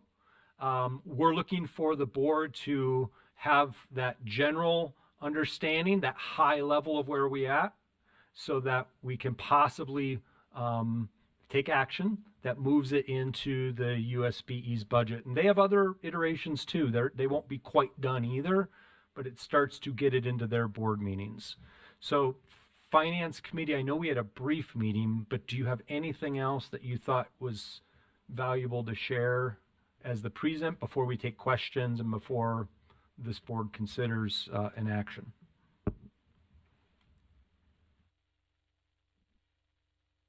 They call the numbers in yellow fixed. They is the USBE.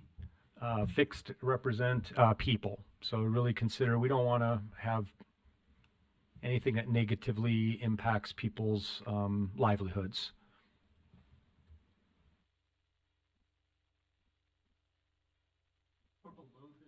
There is the top two represent the administration. That would be the CHBD. And then also continue to scroll down is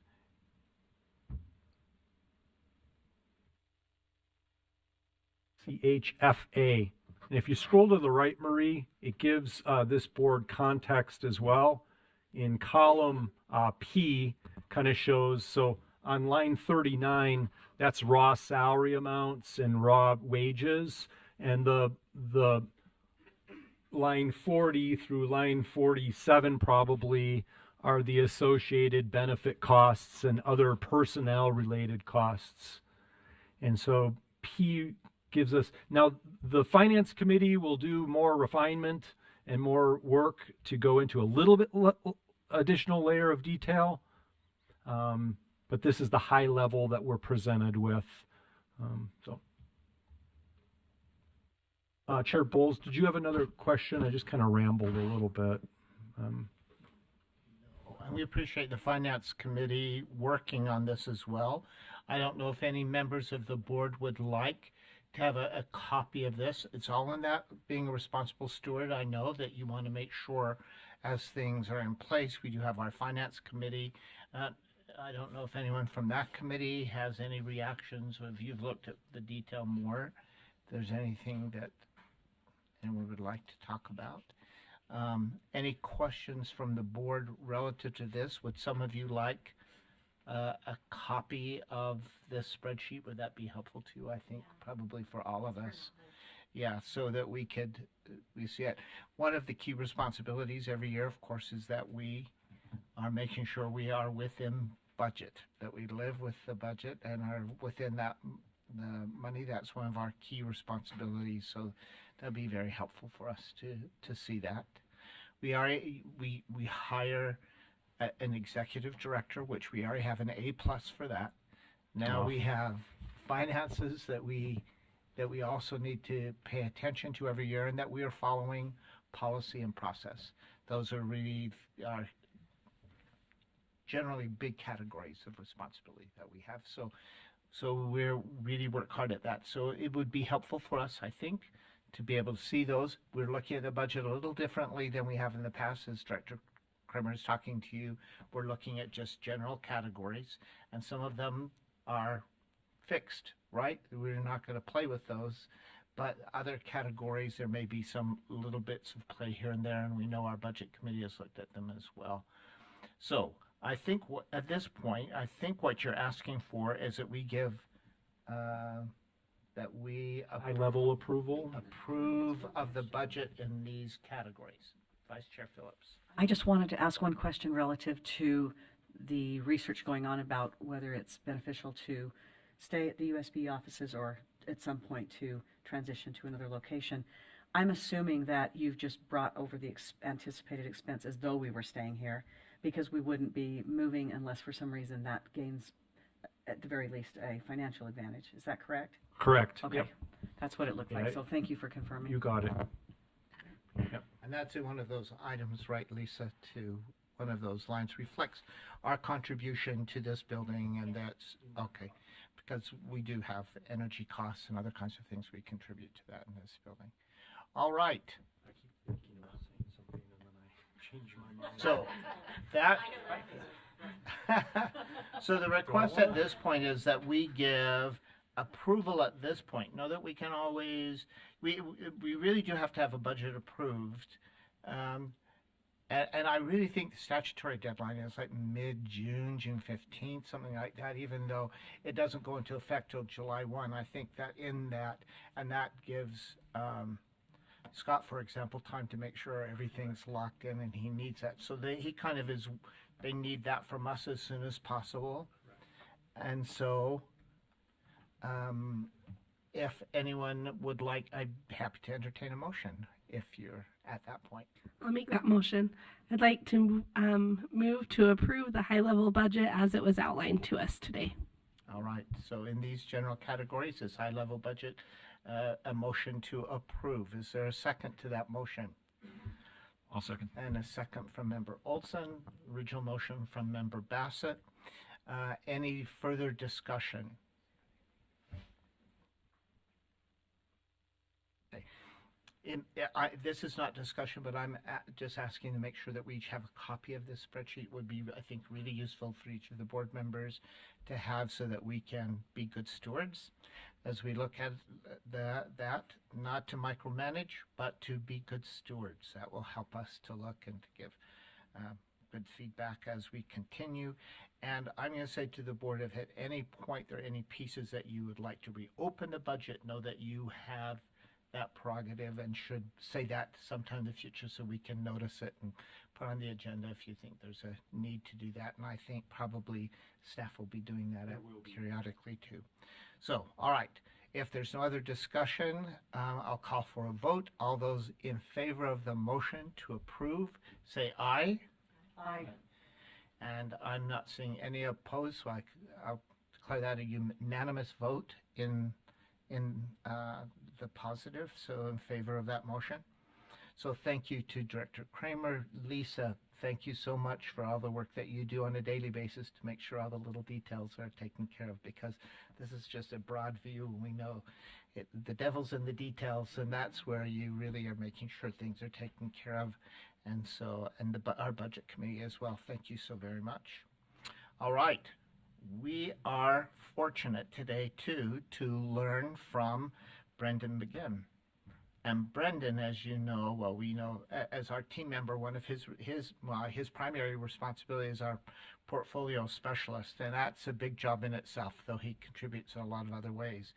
But today he's going to talk to us about some current comprehensive reviews and what we look forward to in the future relative to those comprehensive reviews, as that's the important piece, as we are also caring about how our schools are performing, and are they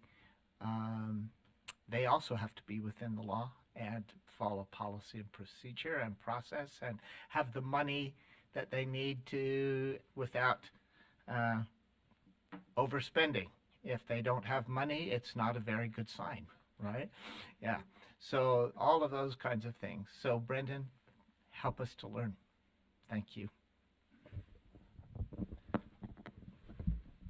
Well, thank you.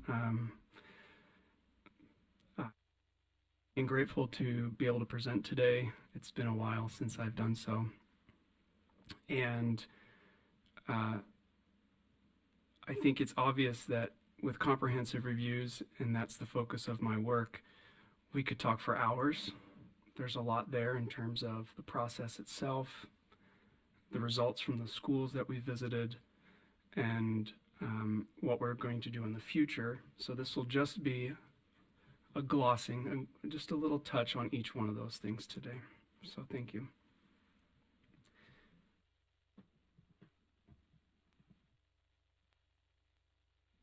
So I want to begin just at the legislation and board rule. These things come together to make the concept of the Charter School Comprehensive Review. And as you look at the screen, there's asterisks everywhere. And the reason there's asterisks is because HB 301, that was recently passed, will affect the language and process of our charter reviews. I think USBE will go back at their board rule and reevaluate the language. And so what I present today is our current process, understanding that there's going to be an evolution over the course of the next year. And so when we look at the comprehensive review, it really falls into 5 pillars of evaluation. We have the academic performance, financial stewardship, enrollment. And those first 3 items are, for the most part, publicly available data.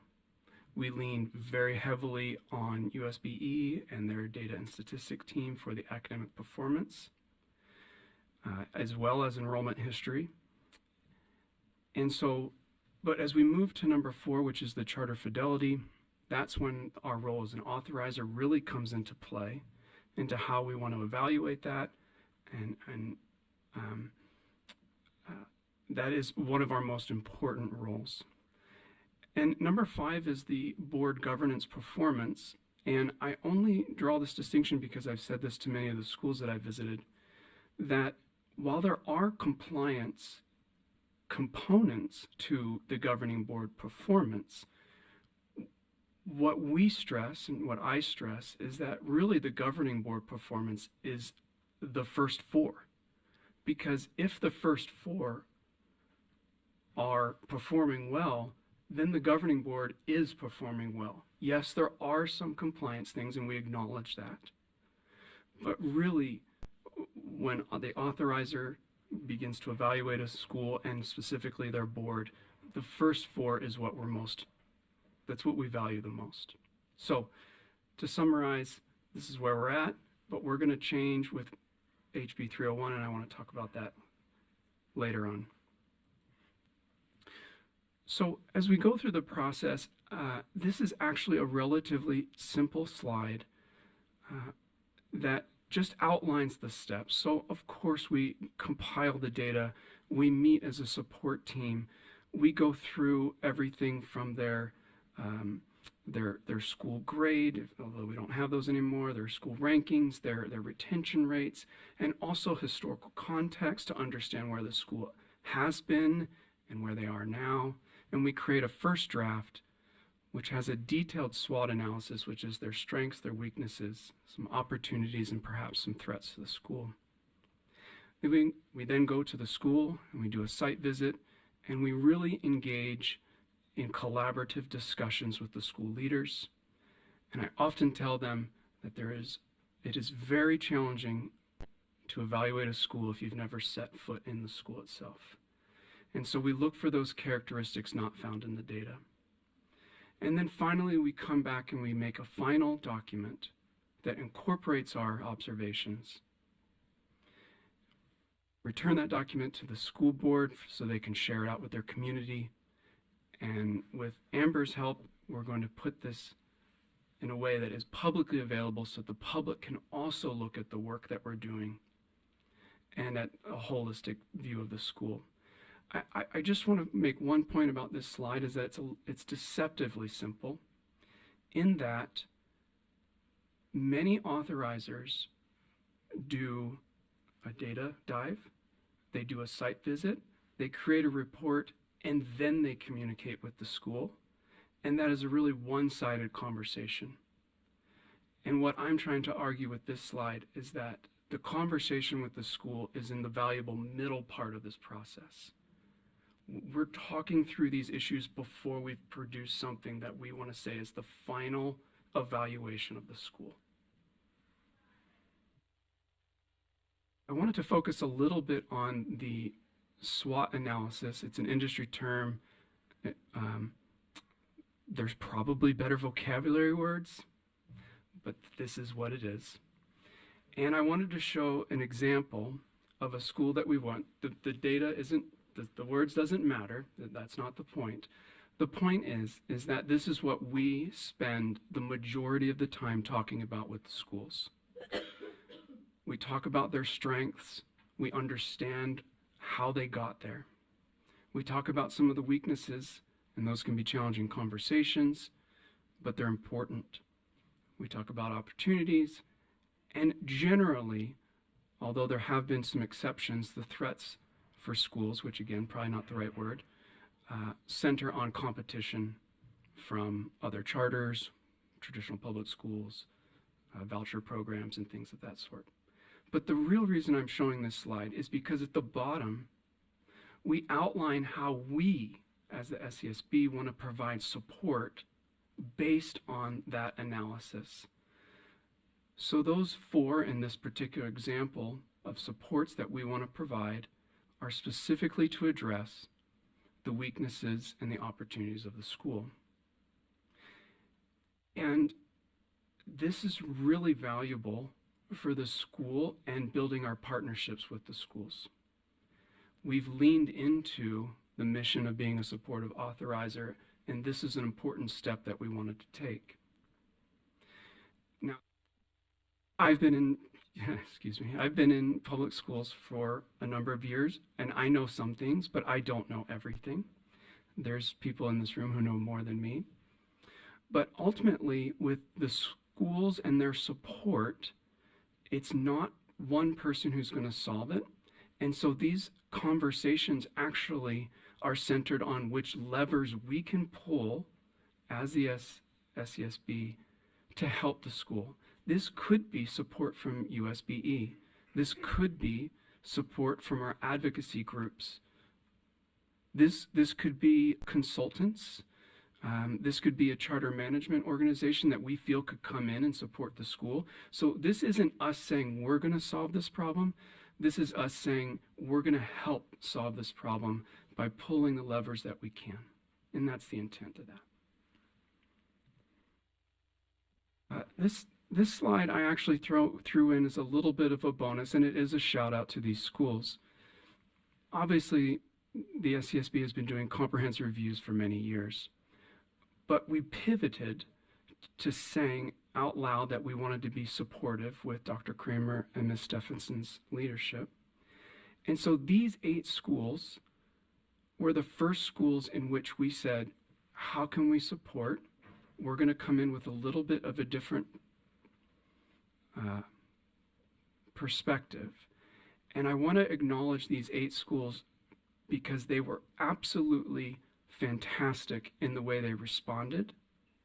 They were fully engaged, they were honest, and they helped us to understand where they were and where they wanted to be.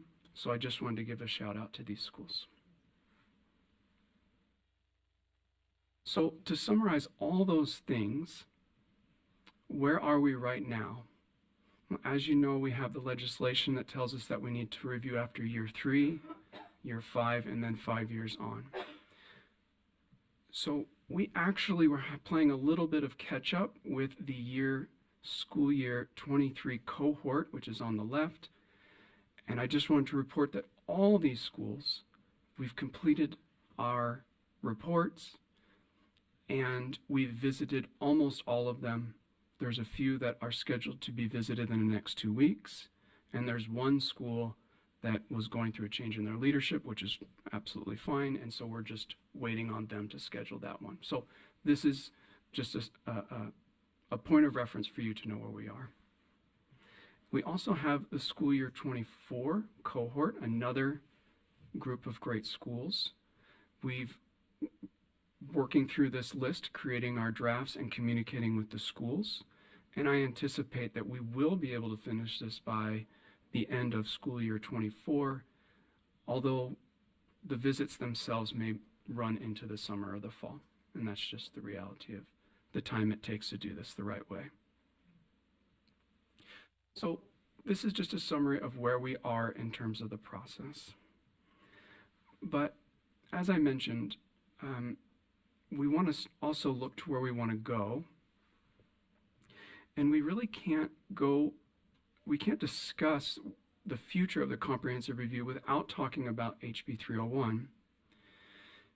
And the word that keeps coming to mind for HB 301 is unfortunately, or fortunately, comprehensive, because the bill was comprehensive in what it did to the language and our processes. And so really when I talk about the impacts of HB 301, I want to be clear that these are initial thoughts. This bill was over 1,100 lines. It is complex. I know some of you in the room helped craft that bill, and I understand that. Our organization, we've started training, we've started reviewing, but we do need a little bit of time to fully understand the bill. And as just an editorial, sometimes when there's bills of this size, it takes a while. Well, there may be anticipated results of a bill and unanticipated results of a bill, and those things take time. So just as an editorial.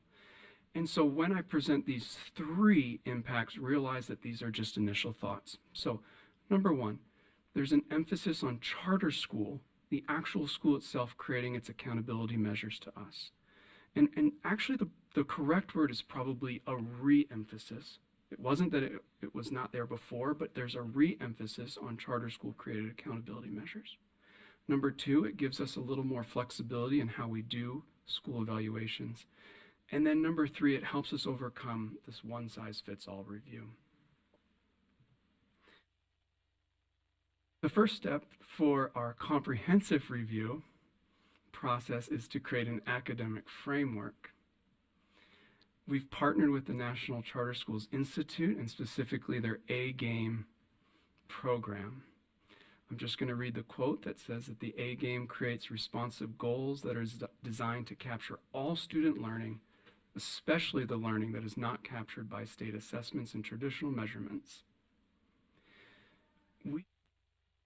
An academic framework must include the intent of HB 301. And so we're going through this process. Now, again, we're just starting.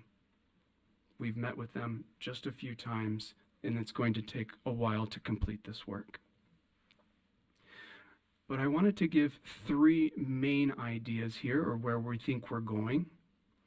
First, we want to create an academic framework that measures mission-specific outcomes. And I want to draw a distinction. Many of our charters have things that say some variation of, we will require our students to read the great thinkers. That's an input. It's not an output. That's an input. Or we will invite artists in residency in our school. That's an input, not an output. We need to figure out a way to measure the output of those things that they say they're going to do. We also need to find a better way to measure student engagement and school climate. And finally, we want to create an academic framework that gives additional flexibility to schools to demonstrate academic performance. And all of this is to say that there's takeaways. First, I think that we're ultimately going to create multiple frameworks because the task of evaluating a Montessori versus a full online versus a college prep is challenging. And therefore, we need to give ourselves a tool that can adapt to those things. And secondly, I think that the result of this work and HB 301 lead us to perhaps engaging in updates to charter agreements.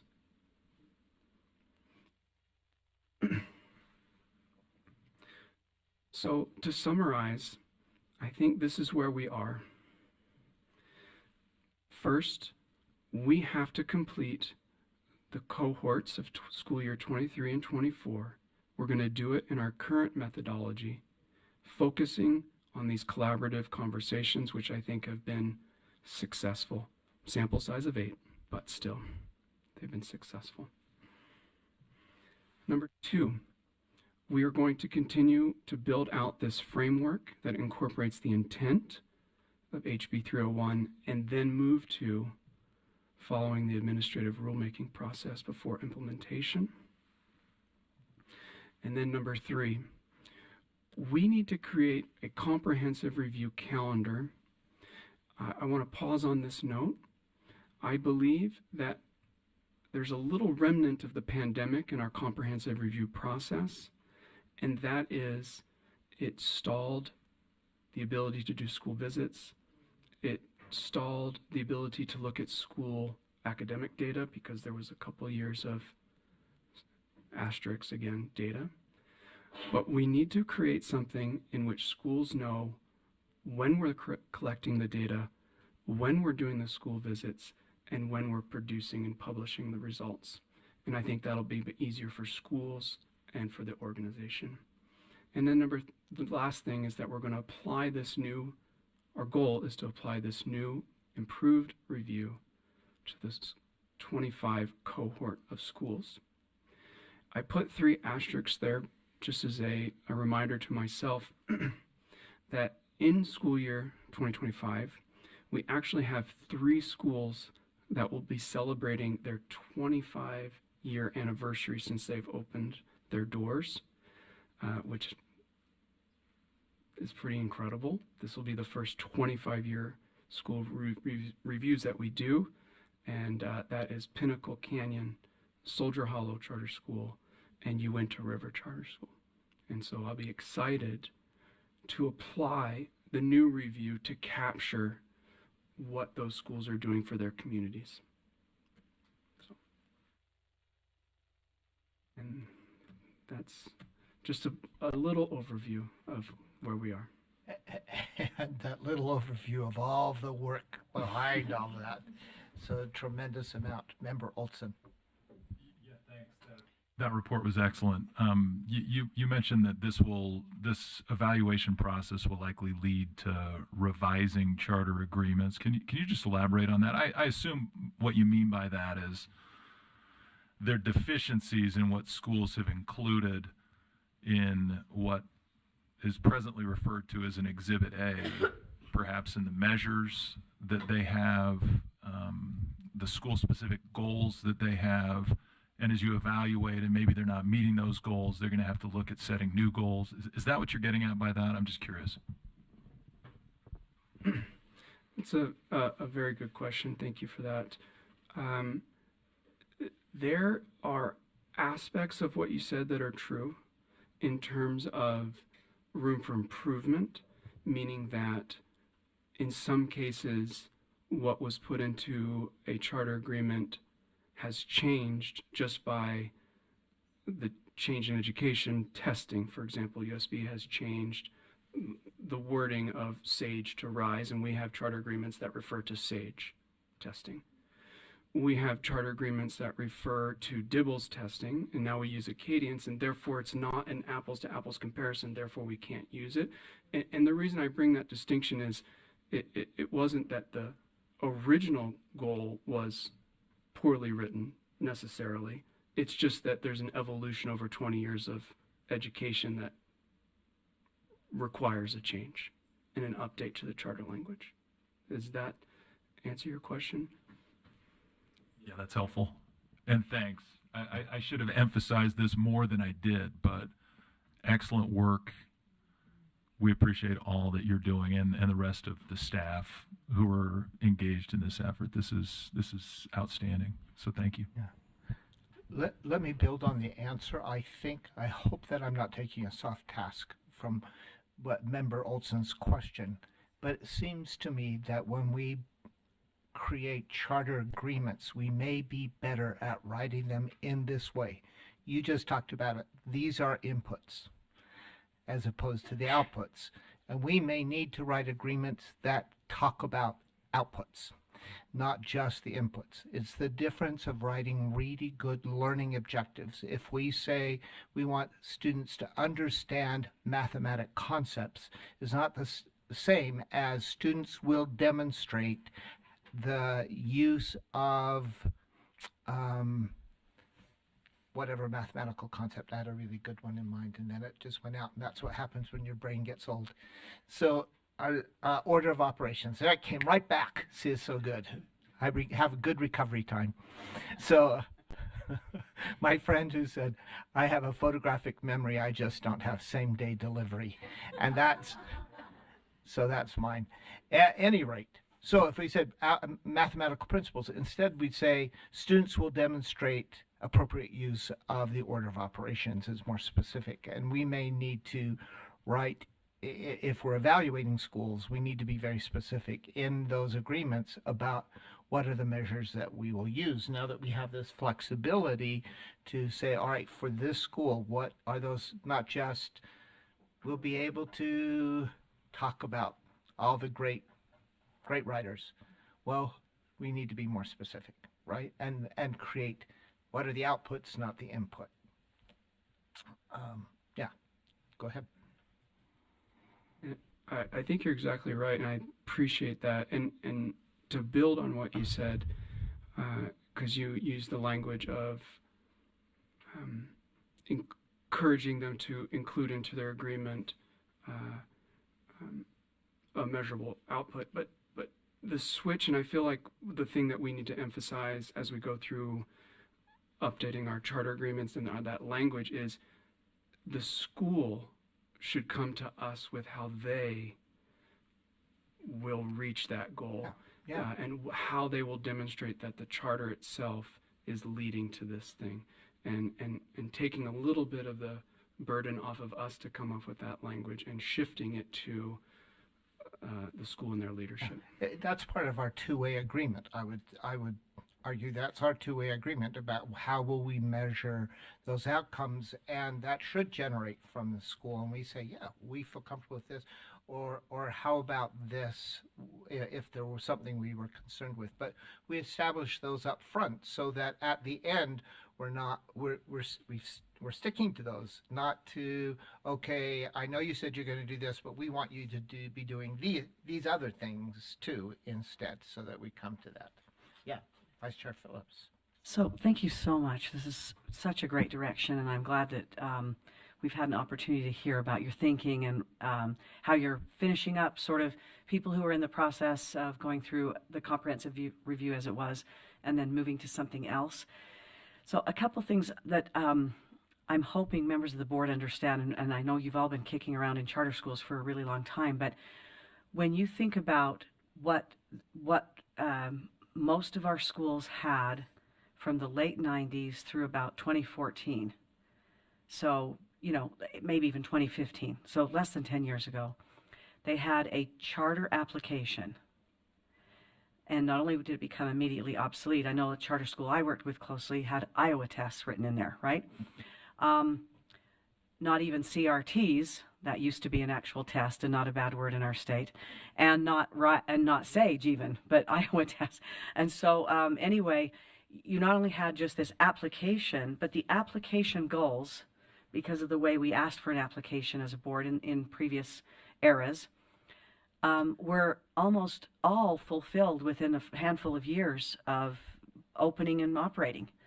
So you were in effect left with something that wasn't technically a legal agreement at all. It was an application that had been approved. And so the schools felt obligated to follow what had been said in that application. And then we, in an effort to try to remedy that situation, we put together when I say we, I mean a previous iteration of a board, put together a charter agreement that didn't have any kind of goals attached to it and was more like a legal agreement describing the relationship between schools and the board of directors with whom they had. And it was almost universally rejected because charters were operating without signing that and didn't want to. And as a compromise, charter schools were given an opportunity to update, if you will, their agreement, again, nothing official there, by entering into an agreement to have an Exhibit A, which didn't actually speak to the type of school they were, or any of the things that they might have either done or not done relative to their application. And those goals, as we all know, were quite aspirational in those first Exhibit A's.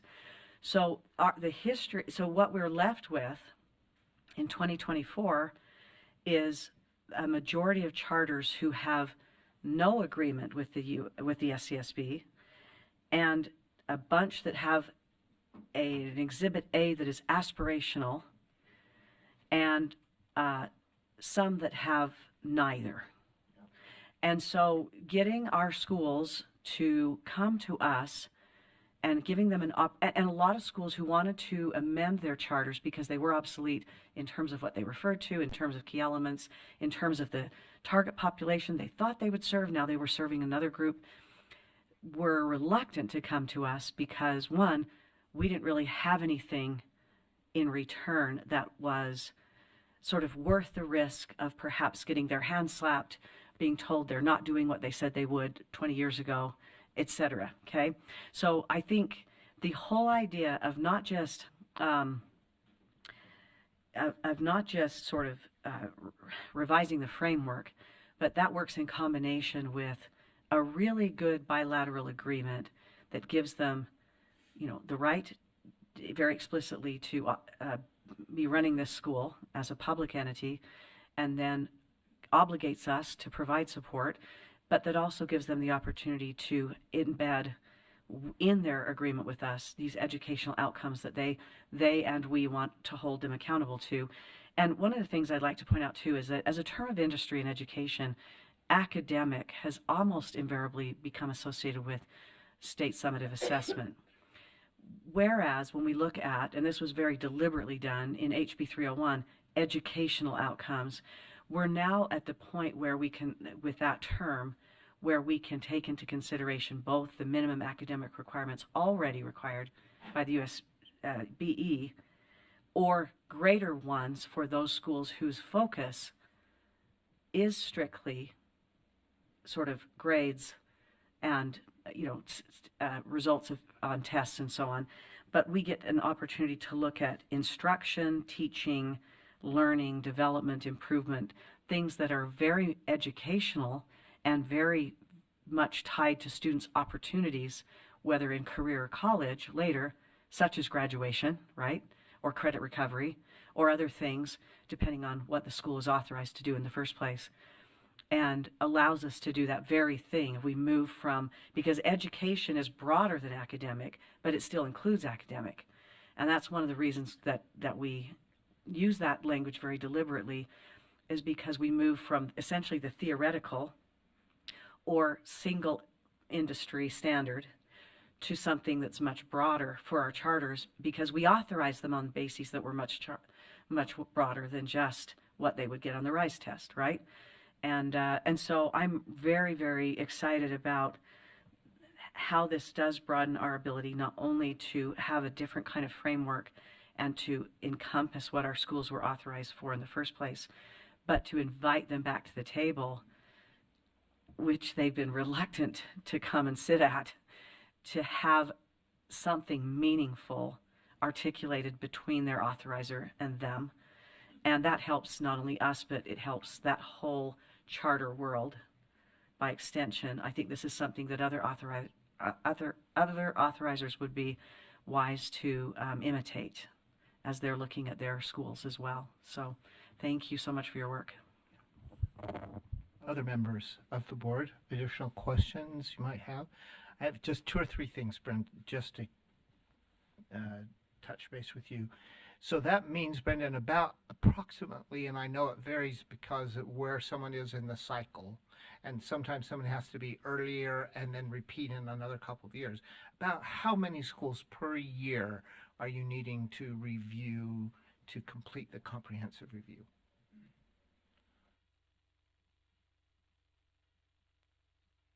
Let's see. Yeah, as you mentioned, it does vary.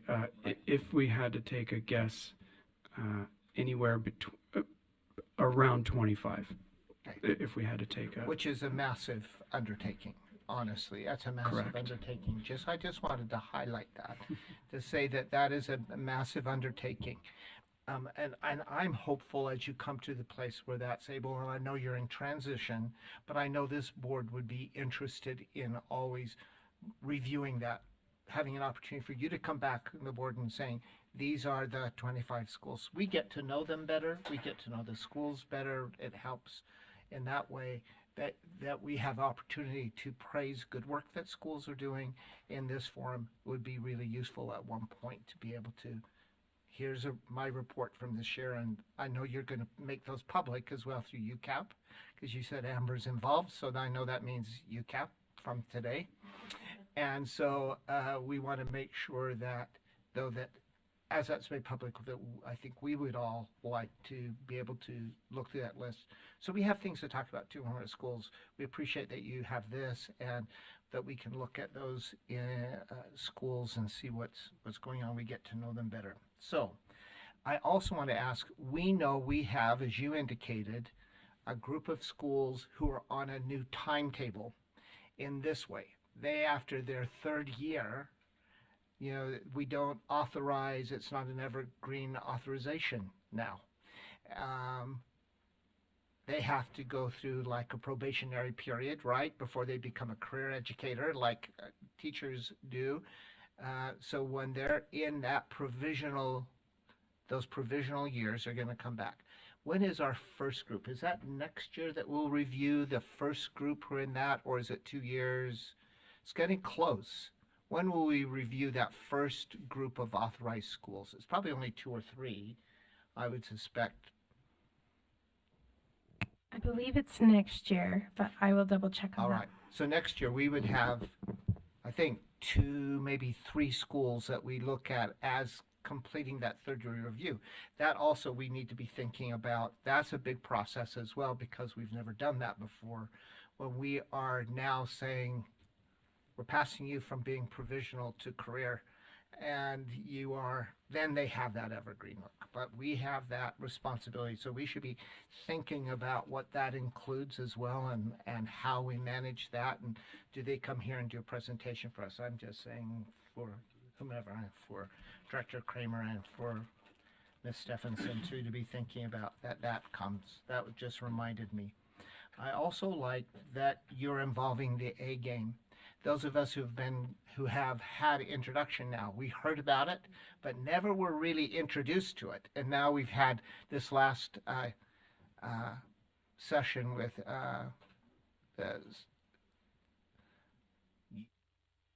I have like USAL. I'm thinking of all the organizations like that. NACSA. What? For At NACSA. NACSA. Thank you so much. NACSA.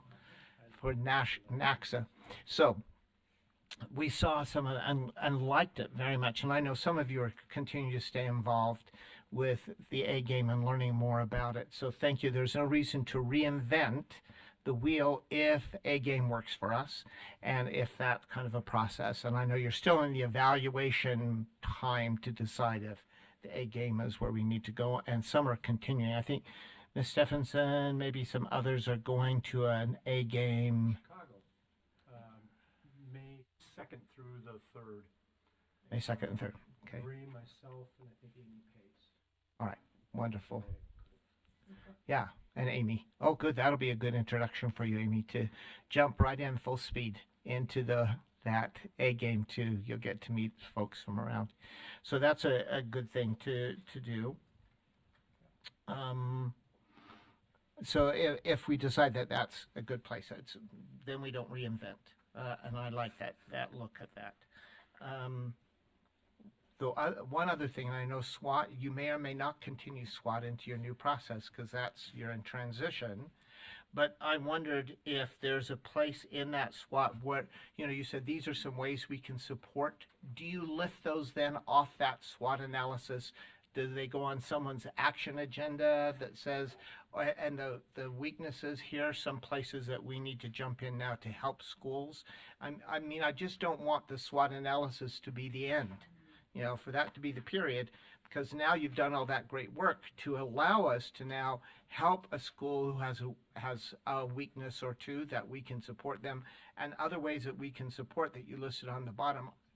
Are those being lifted off and being put on action agendas so we can proactively support schools and help them? Excellent piece of feedback. Thank you for that. Only within the support team right now. So since the support team has started the initial review, we go through the school visit. A lot of times, let me rephrase that. Let me start over. Sometimes what we thought would be a support is already being addressed by others. And so that's the importance of that conversation. Yeah. And then when the final draft is done, in which we say this is what needs to be done, it's within the support team. But your feedback about creating action steps to follow through is excellent. I appreciate that. Yeah, I'm just hoping you've done all that work. I don't want it to be lost.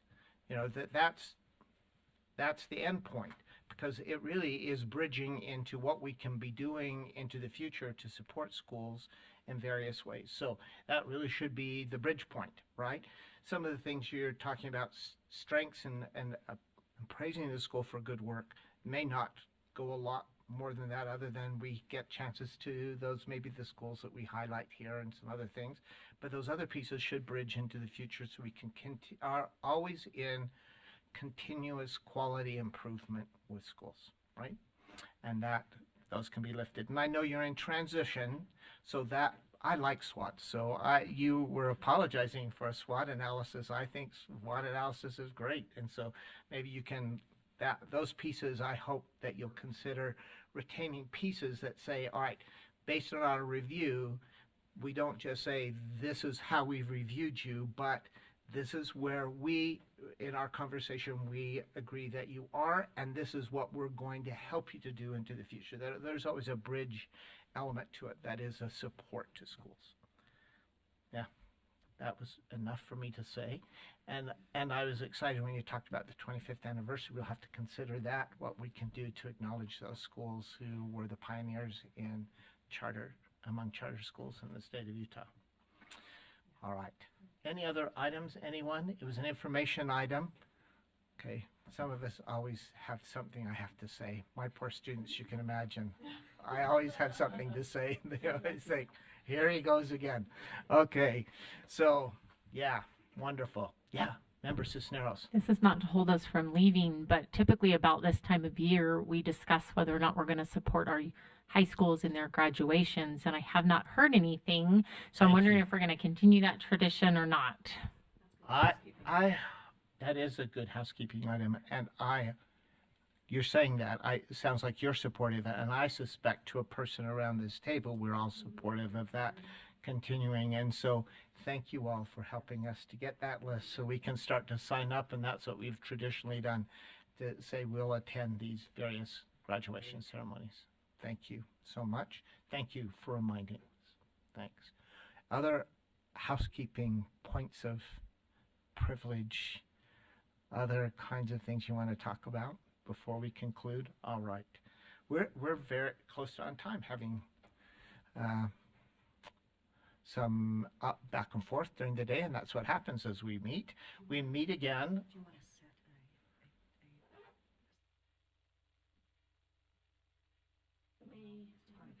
Oh, we could do that if, unless you're going to do it the 1st of May meeting. I think getting people enough, as much. Okay, I buy that. Vice Chair Phillips is saying this. We kind of talked about, today, Director Kramer and Ms. Stephenson said to us that they would like us to have that additional meeting in May in order to meet the deadlines of allowing meet the timelines of allowing at least 30 days notice on some initiatives that we allow folks to look at that. And so our next meeting is May 9th, but that doesn't give us a full 30 days. We proposed May 30th as a day, and we can vote on it on May 9th, but Vice Chair Phillips is saying this may give folks more time to lock that in rather than on May 9th, having looked at your schedules and then decide then. You maybe would rather know now than later. 1 or 2 hours. Just, Director Kramer is saying just a couple of hours. And 2 max. 2 hours maybe in the morning to review those items that need that 30-day review. I would be happy to entertain a motion to that end as a housekeeping, as we need to add that meeting. Chair, I'd like to move that we add an additional meeting to our SCSB board meeting schedule to be held on Thursday, May 30th, at the time you designate. All right. So a motion to add a 2-hour meeting on May 30th at a time designated and in a location to be designated, because we don't know where that will be at this point. Is there a second to that motion? Second. And a second from Member Olson. Thank you. Any discussion about that date, Member Cisneros? Date is fine. A request for it to be post 10:30, pre 3:30. That I think can be accommodated, right? Unless anyone has a big difference to that. I'll just need a Zoom link. And that can also be accommodated.